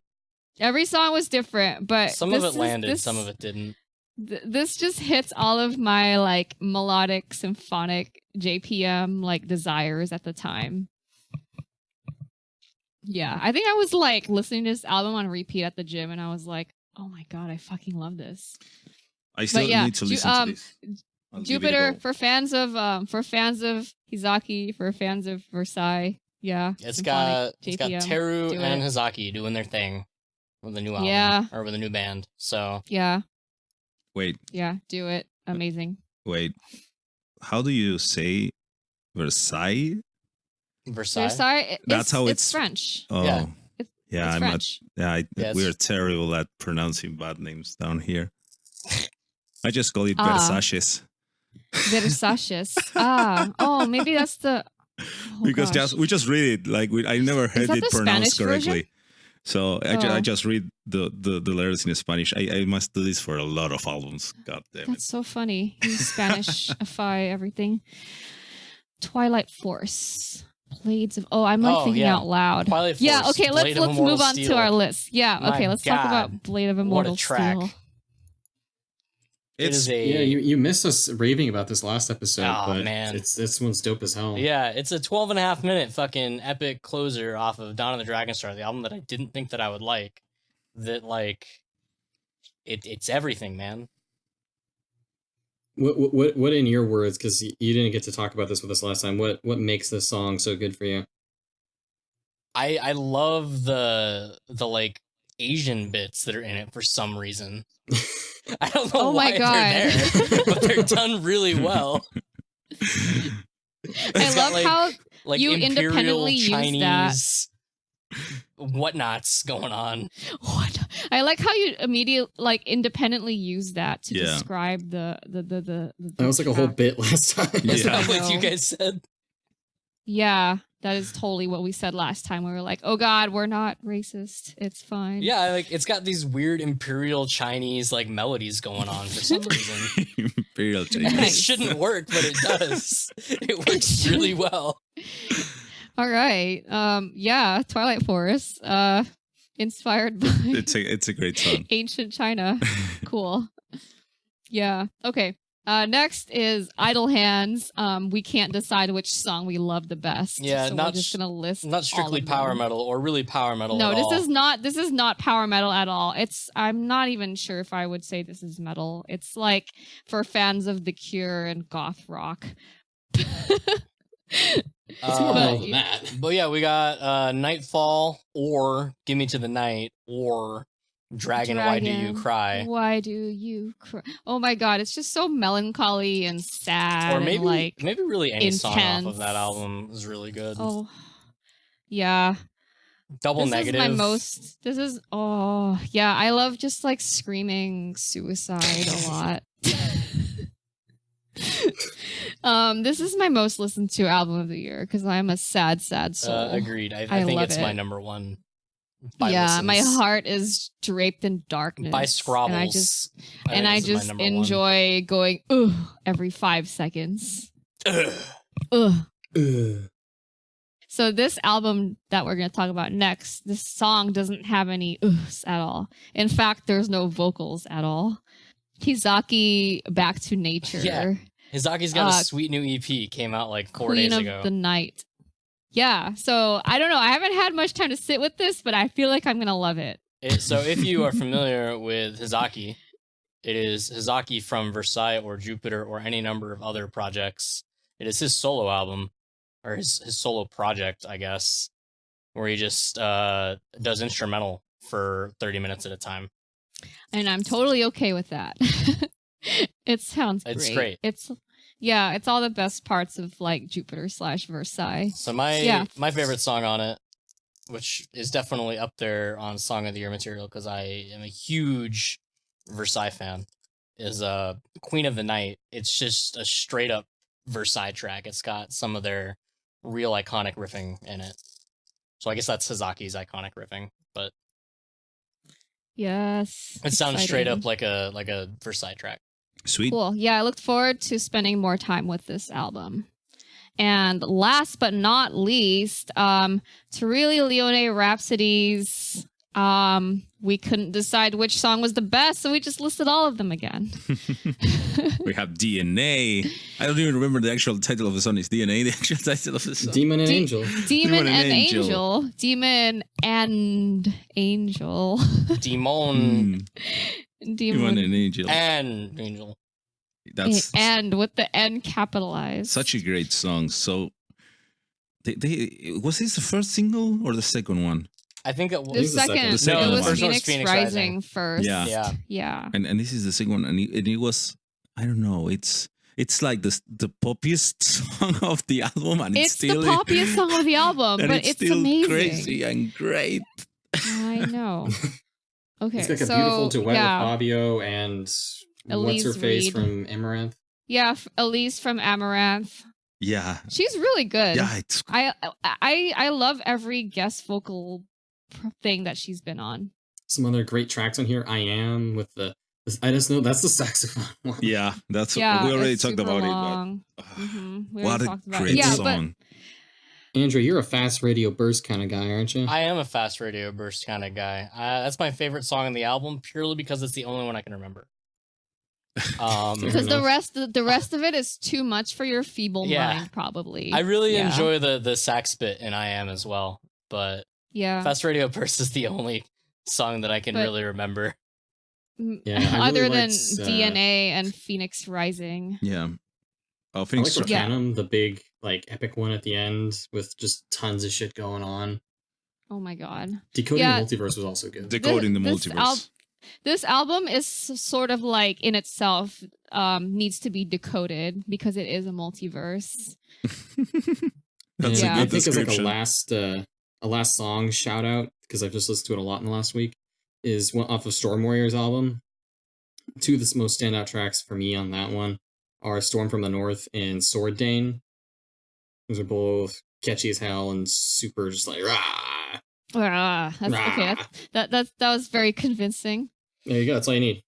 All right. So those were a bunch of our categories of stuff that we really liked and a bunch of songs that we really liked. So if somebody were to force you to pick one album in the power metal category as album of the year.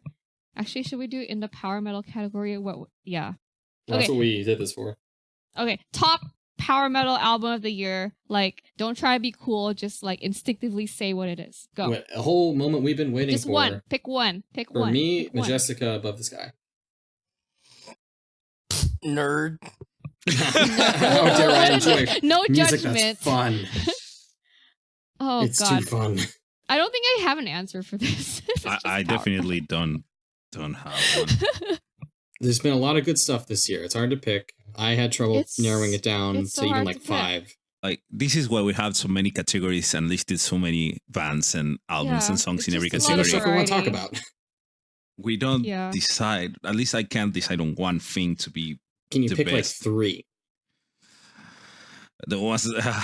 I don't know. Does Rhapsody Andrew, count? you've got a few on here. Does Rhapsody count as power metal Yeah. anymore? Sure. I have no idea. Sure. Sure. Everything is Rhapsody's a confusing good now. pick. Yeah, and probably Ancient Bards, Origine, and Opera Magnus. All right. Okay. So you're a fair. symphonic kind of guy this year as well. I'm a symphonic kind of guy. Yeah. Symphonic How done about right. you, Biscuit? Me. Yeah. Twilight Force, Dawn of the Dragonstar. Nice. I didn't think it Okay. would be my album of the year 8 months ago. That's a surprise for you, actually. Yeah. I would not expect that out of you. But it's really, really good. At least insofar as power metal goes. I also saw that they do actually have a Blue Dragon art already. Oh. They released Dawn of the Dragonstar as a single with art, and it has a blue Ooh. dragon. Is So it they can't do blue. Sapphire? So now they have a purple, a red, a white, and a blue dragon in art. But does the blue count as Sapphire? It looks kind of sapphire. Okay, it's a Sapphire Dragon. Yeah, I'm thinking either green or black for the next one. Yeah, I feeling think it's green. pretty green. Green. Green's a pretty Green. standard dragon color. Yep. Yeah. Am I allowed to combine heavy and power metal? Yes. Sure. You are. For you, we'll allow it. Okay. Oh my god. Okay. So honestly, if I'm gonna be like super fucking honest, my album of the year is gonna be Idle Hands Mana and Insomnium Heart Like a Grave. Well, I mean, if I realized, could not do Power, I would have said Idle Hands Mana. Okay. Yeah. I don't know. I don't really have any power metal albums on my thing. You Okay, got so Chevalier, right? That's power metal. Chevalier, Yeah. Chevalier. Yeah, I do. Okay, I've got Traveler, Chevalier, Lunar Shadow, That's Tanith. like doom metal. Come on. Lunar Shadow. They're like heavy metal with like a bit of black metal elements. It's super good. They're like Just hella doomy on this listen new to it. one. It's amazing. You know, Doomy, and on Doomy's side would be Smolder.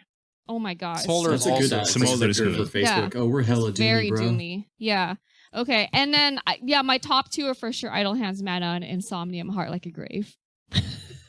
Sorry, it's not power metal. Those are not power metal. But that's what I got. I'm not gonna lie to y'all. I like a lot your of power metal album too. of the year is Gloryhammer, Legend from Beyond the Galactic Terror Vortex. Yeah. Yeah, you know what? Fine, I'll take it. Whatever. Fine. Gloryhammer. How does that make you feel? It makes me feel like I need a shower. Like you're untrue? But, I'll live with it. Yeah. I mean, we can't just listen to only power metal, right? You would go fucking Yeah, insane. definitely. True. No, I would like start to fucking cry in a corner, because it'll just suck all the energy out of me. So speaking of other things that aren't power metal, we're coming to the end of the year here. We've listened to a lot of stuff, both in and outside of power metal. So we should give some other little shout outs to other types of music. That Oh, absolutely. I think there's crossover appeal to our audience of power metal nerds. Okay, let's start off with the not metal stuff, just because we're talking about others. Moron Police, A Boat on the Sea. Yeah, so Moron Police is another project by the same guys who do Boys of Battle, which is amazing, as we've previously discussed. Well, now And that Moron Police is out, that means Boys of Battle is next. Boys of Battle's next. But Ooh, you not guys to are discount excited, Moron right? Police, because A Boat on the Sea is the album from this year, and it is so good. What is it, like It's, prog rock? It's a prog. lot of things. It's a lot of things. It's a Yeah. lot of things. It's like pop. It's got prog rock. It's got a little bits of metal here and there. It's got like folky stuff. They call Straight it just up a weird J-rock. band from Norway. It combines so many genres into one strange album that's catchy and fun and weird. They have a song called The Dog Song, and he talks, and it's like from the perspective of a dog. He's like, "Oh, I'm gonna make this guy pick up my poop." It's so weird. Would you But call it's so it? much fun. Would you call it avant-garde prog rock? Sure. Why not? Sure. Why not? Boom. This is an album you can literally call it anything you want. I highly recommend the last song, "Isn't It Easy." It's like if you took a power metal like epic closing track and made it like a weird poppy proggy thing. That sounds great. Trust me, it works. Cool. So that's Moron Police, A Boat on the Sea. Yeah. Sounds crazy. Like I kind of want to listen to it from your guys' description. You should. Definitely I should. should. Yeah. Okay. So the next one that we want to talk about is a little more out there, I guess, in the metal crowd. So let's talk about Billie Eilish. I really When like we all Eilish, fall that's for normal people. The album is called let's not do this normie Let's not shit. do But that, the album yeah. is called When We All Fall Asleep, Where Do We Go? So if you guys haven't heard this album, it's like a super minimalist, like electronic pop kind of deal. It's a fresh new take on pop, and it's a great I'm not direction yeah, for I'm me. not sure if I like it or I hate it. I keep going back and forth. I like it a 'Cause lot. At first I was like, you do? Okay. Yeah, at first I was like, yeah, I like this. This is kind of cool. And then I kept listening to it and I was like, this is hot garbage. I fucking hate it. And then I listened to it again. And I was like, okay, maybe there's like something here. And then I listened to it again and I was like, this is a rip off the XX. This is trash. It's just like, oh, I'm being edgy and minimal and like mumbling. And like, I don't know, it's not really that innovative. Like it's a rip off the XX. I don't know. I haven't listened to that, Yeah, but it's like minimalist with like whispery vocals and like a guitar chord. well, there's I don't think there's a That's single what the guitar XX here. is. A guitar. No, but the Billie Eilish is a more like, I don't know, like pop and electronic driven version of that. XX has like a guitar chord and like mumbly vocals. The thing that I really like about this album is that it's now like it's the most popular, one of the most popular albums of the year all around, and I think that's good for mainstream pop because like now pop has been hip hop for a while, Yeah. and this is a fresh take on hip hop, and it's the work that Billy's brother Phineas has done making this album sound like it sounds. It's just great. It's great to listen on headphones, and it conveys a sense of anxiety and dread that's just eerie, and it does it so well. I can't stop listening to it. I love it. You know, I think I sort of understand that this is a refreshing take on popular music that isn't hip hop, but I feel like it's just not that innovative. It's whatever. Like, do you remember Lorde released Yes. an album in 2017 called Melodrama? Like, that was absolutely like amazing. Yeah. Like, and it's popular. It's not hip hop. It's excellent songwriting.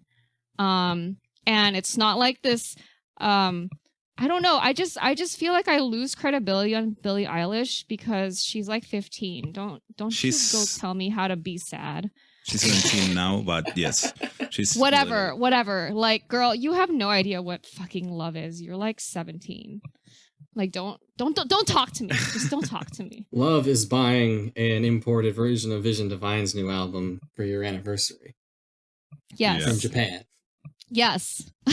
And Billie Eilish will never know that joy. Not being a rich 15-year-old.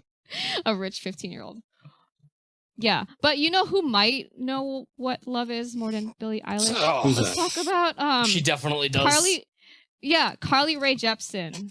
She knows what love And is. she's Canadian. They know a lot about love. Carly Jepsen yeah, knows all about absolutely. love Yeah. and heartbreak and loss and making it through despite all that.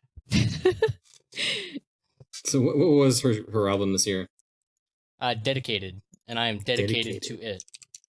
Mm, She. okay. So earlier I said Idle Hands was my number one album by listens and artist by listens this year. That was a lie. My number one artist and Fake album news. by Scrabbles is Carly Rae Jepsen and Dedicated. So you are a Carly Rae Jepsen super fan. I just wanted to seem tougher for all of you Oh. guys. Yeah, No, yeah. you I don't think need we to all do try that. to. You can show Yeah. your sensitive side here. This is a safe yeah, totally. space, That's the This true is powerful. a judgment-free zone. unless you're Sabaton. Just kidding. You're all trash. Oh, you know what? So Idle so Hands what was actually makes, played more. What makes Dedicated so good to you?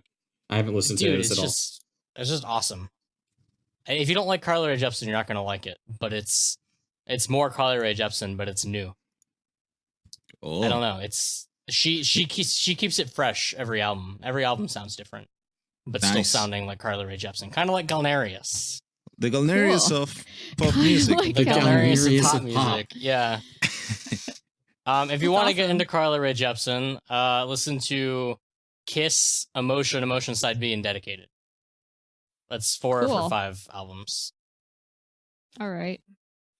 Yeah. So yeah, I don't know. I feel like it's totally. I feel like it's normal for people to listen to more than one subgenre of music. Like, I don't know. I got into a lot of like synthwave and darkwave because, you know, my husband listens to that stuff, and like I've shared metal with him, and we listen to and like critique pop albums together. Like, I think it's fun. Like, we had a long conversation about Billie Eilish last night, which is like why I kept going back and forth on, oh, I love this. Oh, this is hot trash. I think I've come to the conclusion that it is hot trash, though, so that's my final take. I hate it. Hot takes. That's okay. Yeah. We're Yeah, I hate it. we're still friends. We're still friends. well, we can agree on some atmospheric black metal, maybe. Probably. Some Atmo I think, Black? this is like me and Biscuits thing. This might be my favorite. This might be my favorite metal genre at the moment. Yeah. No, I feel like I always like kind of go have an atmospheric black metal phase. And then we just lump it in with post black too, because it all sounds the same. Yeah, totally. Yeah, post black, atmospheric black. But yeah, what were some of your favorites for this year? My two favorite Atmo Black or post black albums this year were Everwinter, De Previtate Vitae, and that's atmospheric black metal. And my favorite post black metal album was An Oblivion Above by Together to the Stars. Cool. I haven't heard the Together to the Stars. It's very good. That sounds worth checking out. Yeah. I think we both heard Sour. Forgotten Paths is the album. Yeah. That one's really good. That was a real good, to a lot folksy. Of Atmo Black, but that one was dope. It was a real good folksy album. Yeah, it's absolutely beautiful. There's only 4 tracks, and they're like really 10 minutes long. And they're like 10 minutes long. Sounds It's about very right. folky. Yeah. Is that the one with like the weird like barking sounds? Like the way he does like the growling vocals on one of the songs? It's a bit barky. There's like Everwinter has bird song in it. So if you're a fan of recorded bird song, listen out. If you're a fan listen of to birds, Everwinter. fucking love birds. This is getting into the weird stuff. Well, we didn't even get to the weird shit yet. We didn't talk about Ashbringer. What's Ashbringer? Yeah. Oh, Ashbringer. Ashbringer is. I fucking love this. I don't even know what album. Ashbringer is anymore. Ashbringer, they're from Minnesota, and they are an atmospheric black metal band. Their release in 2016 called Yugen was one of my absolute favorites that year.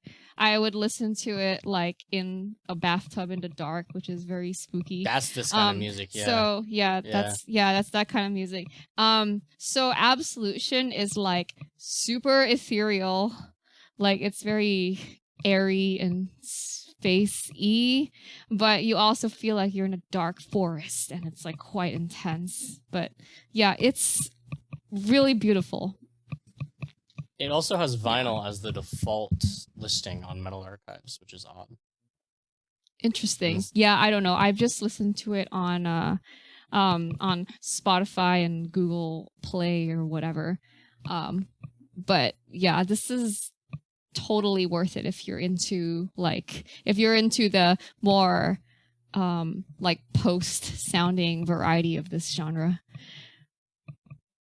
If those descriptions make any sense to you at all, because I know sometimes it just seems like I'm making up words. I mean, we could kind of throw Wilderun in right here with this too. Yeah, actually, while we're making up words, let's talk about some ultra prog. Wilderun, yeah, Wilderun released an album this year called Veil of Imagination, and for some reason it kept autocorrecting to Veil of Immigration on like my husband's phone. But yeah, it's called Veil of Imagination, and they are from Boston, USA, and I would say this album is like symphonic ultra prog. Cool. It's pretty wild. It's a little bit of folksy stuff. Right? Yeah. So I would say it's a little bit folksy too. So I would say check this out if you like Opeth in the Deliverance and Damnation era. And I kind of say both because within this album, actually within just the first song, which is 14 minutes long, you have like a whole journey of like emotional acoustic guitar and vocal performance. And then it goes right into Melodeath style harshes with orchestra in the background. And that's just within one track. And if you don't like Veil of Imagination, they have 2 other completely different albums for you to check out as well. So give them a shot. Yeah. Yeah, actually, I feel like this is more symphonic than Sleep at the Edge of the Earth. I like Sleep at the Edge of the Earth a lot more than Veil of Imagination. Yeah. It's definitely more my style. Totally. Yeah, that album was like absolutely gorgeous as well. But I think Veil of Imagination isn't just like ultra prog wankery. Like there's a bunch of really memorable melodies in it too. So yeah, I think this is one of my favorites for the year. They remind me a lot of Caligula's Horse on the new album. A little bit. I feel like I don't know, it's just really hard to compare prog. Yeah, I would say like they are more opethy than anything, if that's a word. Opethy, yeah.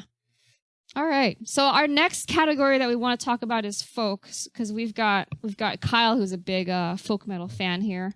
Yeah, I love me some folksy stuff. I was really into Elevati's new album this year, Ategnatos, I think is how you say it.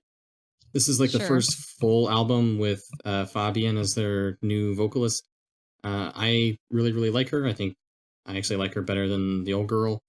I think as far as this whole split with them and becoming Stellar Darling, Elevati definitely ended up on the better end of that whole civil war.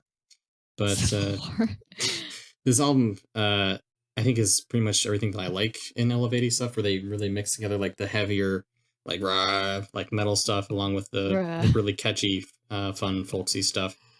I think when they hit that balance between being not too heavy and not too weird with the folksy stuff is when Elevati's at their best. I also really enjoyed their live show where they played a bunch of this album, a bunch of other albums too. So I'm just enjoying Elevati at the moment.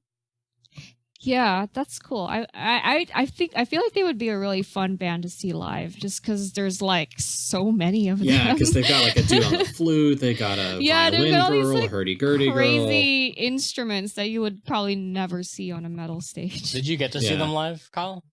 Yeah, like a month ago. They were really good. Yeah, they were awesome. Sweet. Is the show with Corpiclani probably one of my favorites for live shows this year. That sounds like a crazy show. It was probably one of the most like lit shows I've seen at Oakland. Yeah, Oakland. All right, so the next band we want to talk about is in the folk category, and I cannot pronounce them for the life of me. Aphanimer. They are a French melodic death metal band, and their album is called Procopton, like Biscuit said. Oh my gosh.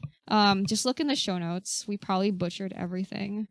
But yeah, this is like symphonic and folky melodeath. It's pretty high energy, and there's really powerful, kind of deep, harsh vocals, who is also sung by the guitarist. Her name is Marion.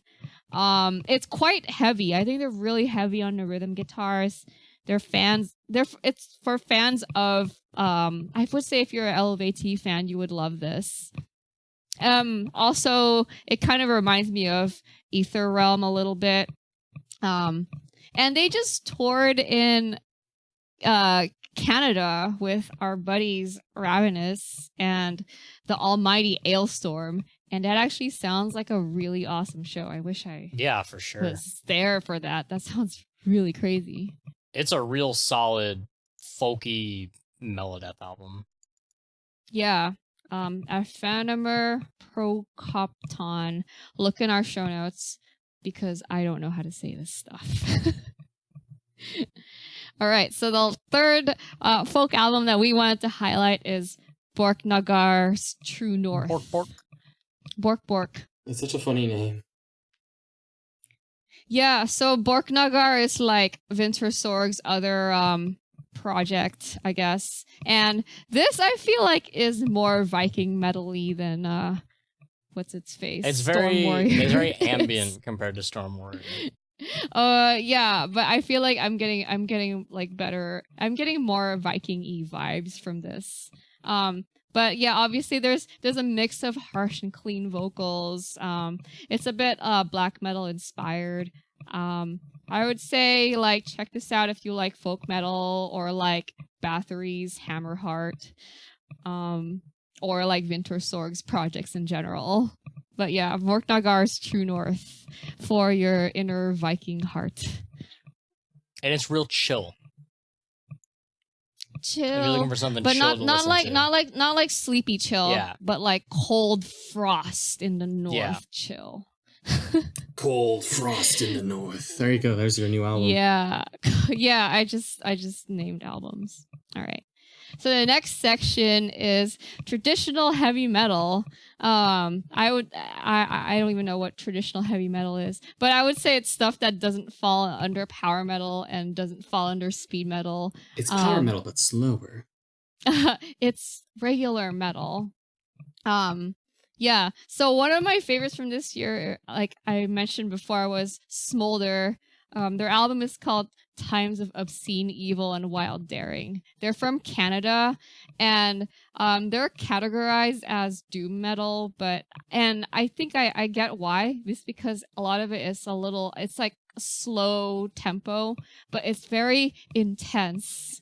And the vocalist for this band, like I feel like her delivery is so powerful. Like it sounds like a warrior, like kind of drudging off into battle.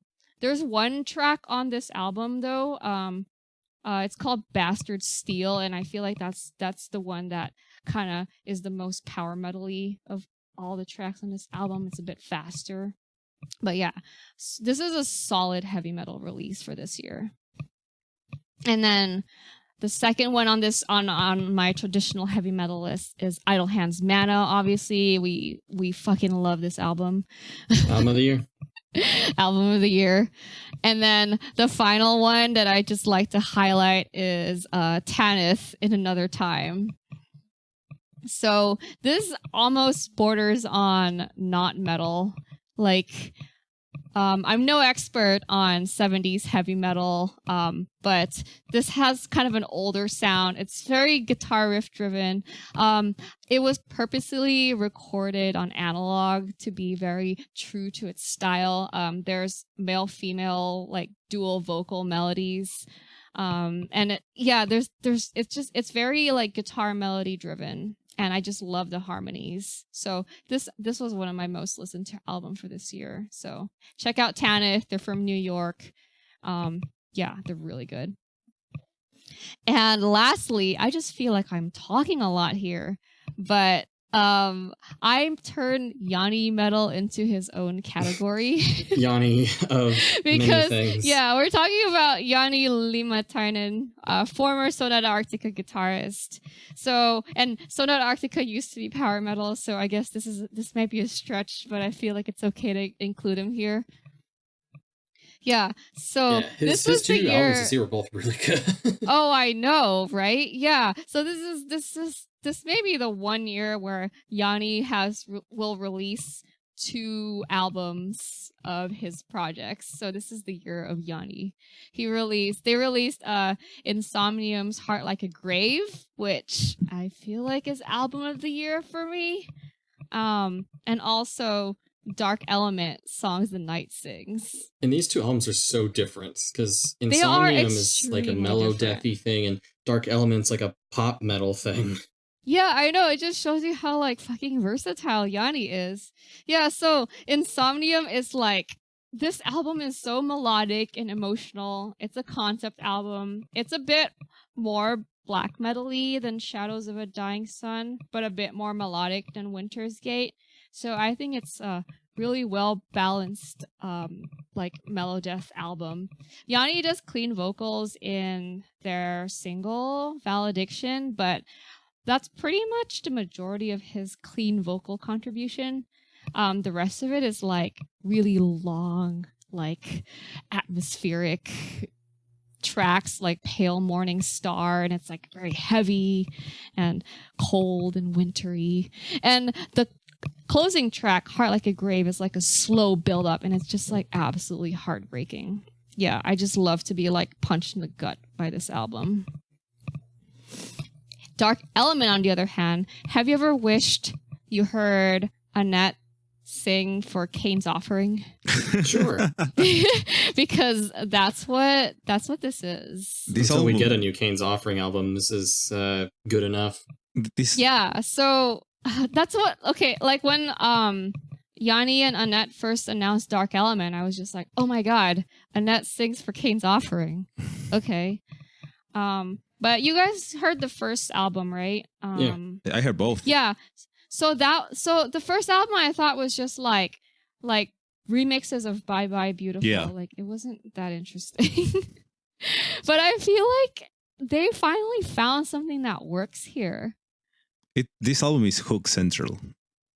Yeah, basically. it's hook central. It's like all the catchiest parts of modern Stradivarius. With the guitar element of Kane's Offering. And then like the poppier vocals from Annette. Yeah. Yeah, I love her vocals. Yeah, I think me she too. sounds Her fantastic. all her lines or the harmony lines she comes up with is just great. This is the perfect style of music for her. Yeah, this is like rather than like what Nightwish was doing with her, which she did some good stuff with Nightwish. I think this fits a lot better. Yeah. It's like Yanni saw the potential that she had in the poppier Nightwish songs and just like went off with it. Yeah, definitely. Like further developed it. All right, so that's my Yanni metal spiel. So Yanni, Mighty's Warrior of 2019. Yeah, Mightiest Warrior. Oh yeah, for sure. I vote him for Mightiest Warrior if we're still doing that kind of thing. Why not? Why not? It's our show. Yeah. We do whatever we want. Exactly. Yeah, it's our show. Yeah, let's kind of reflect on like some of the things that we're looking forward to next year in 2020. Yeah, we had a big old list of stuff for next year, this year. So now this year for next year, we also have a decent sized list. I put it in somewhat chronological order and then kind of gave up. But early in January, Brothers of Metal have a new album coming out. It was supposed to be this month, but it got pushed to January. That's one I'll definitely be looking forward to. I've listened to the single Njord a whole fuck ton.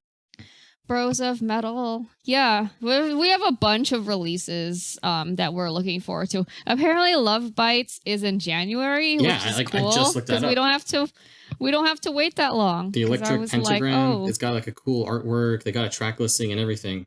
Album's coming at the end of January. That sounds JPM as fuck. Yeah, I know. I'm excited.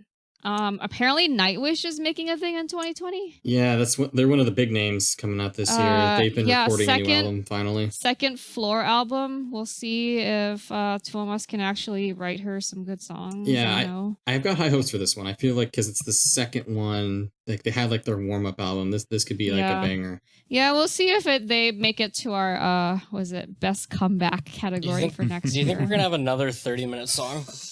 Oh my god, I hope not. That was honestly, that was so awful.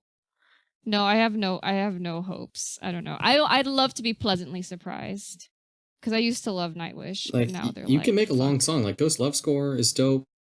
Like, oh yeah, that's like, still just do very that. well written. It's just that the fucking I don't like the animal having sex noises. Like I don't want to listen to that. It's weird. It's weird.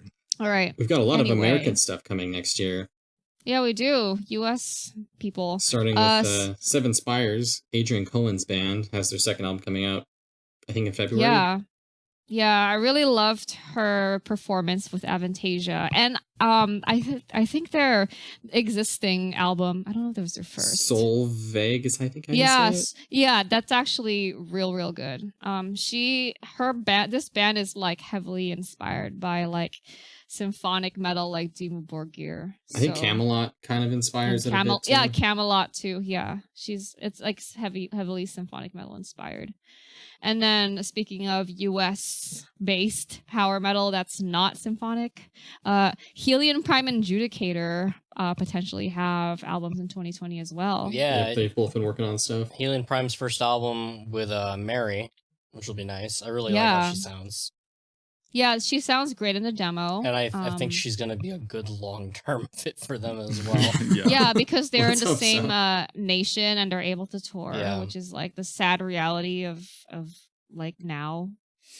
Like she's they've already been done a their couple tours touring with her. singer for like 3 years now. Oh yeah, absolutely. Maybe not that long, maybe like 2. Yeah, At least 3 2 years. tours. What the I fuck? like to. Because I've seen them twice with Mary in 2018 and 19. Yeah, she hasn't been that long with them. Just a lot of shows. Yeah, just a lot of shows. Like every time they've toured, it's just been Mary.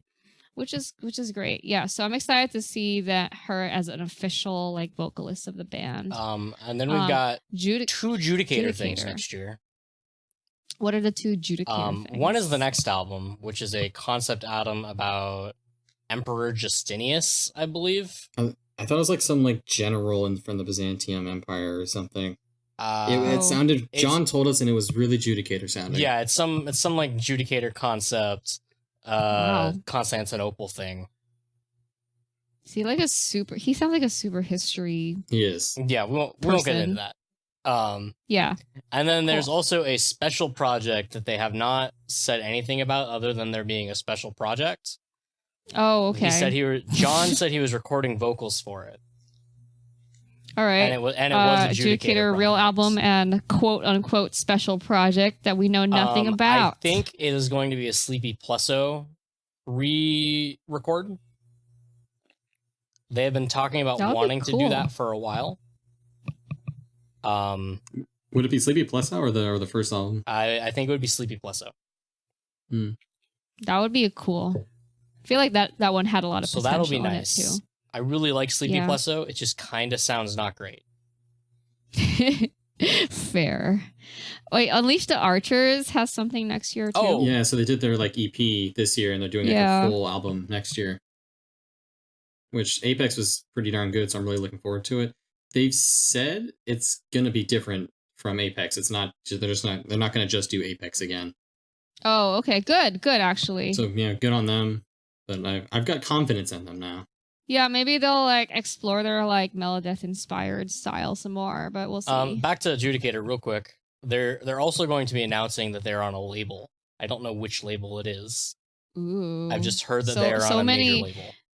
There's a lot of unknowns in our statements. I've just heard AFM maybe? on the rumor mill that they're on a major label with a Okay. multi-record deal. Fancy. Cool. All right, so here's some other releases in 2020. Winter Age Winter and Age Dark is Forest. an Italian band that has a lot of violin in their power metal. They had only one album so far, like the Harmonic Passage, I think was the name of it. But they've been showing stuff from the recordings on their Facebook, and I'm really looking forward to it. They were on our small bands episode. Cool. And Dark Forest, they were from the UK, and I really like their, was it 2016, I think? release? It's the album that's like kind of yellow and has a tree on it. It's very foresty. But It's quite foresty. they're a cool band with their like, it's like heavy metal, power metal with like almost like a folkish twang to the guitar style. Yeah, it's like it has Iron Maiden in the Forest kind of vibes. Iron Maiden You in the know? Forest, that's a good way to put it, yeah. Yeah. Okay, cool. So they'll have an album next year. But you know, like I'm starting to question a lot of these that like potential releases of 2020. Dragonland has said they're working on new Dragonland- stuff, and that they confirmed via Facebook PMs that their plan is for the end of next year to release it. Okay, whatever. I'll believe it when I see something. Fairyland, I don't believe that. either. Fairyland has said that their album is done, but they're in order part of their like promotion deal with the label, they have to have this music video done. But there are complications with the music video, and they had to change CGI companies. What the So, fuck? so eventually, it's the whole thing. It's on Facebook. Eventually, it'll be done, and Fairyland will have a new album after like 8 years. Okay, that's really confusing. I don't believe it until I see it. Halloween Yeah. is recording though, Okay, I believe them. Yeah. They put up a video. Halloween is is trustworthy. and they said they're gonna do another tour. Cool. It'll be like normal Halloween, not like the pumpkin reunion. I think that is just normal Halloween. Yeah, now that's Okay. normal Halloween. Now they sent the video, all of them, the 7 of them on the studio, just talking and like stumbling upon each other how to announce like, yeah, we're doing stuff, yeah, and making jokes and whatever. Okay. in the studio. Legit. That's exciting. Cool.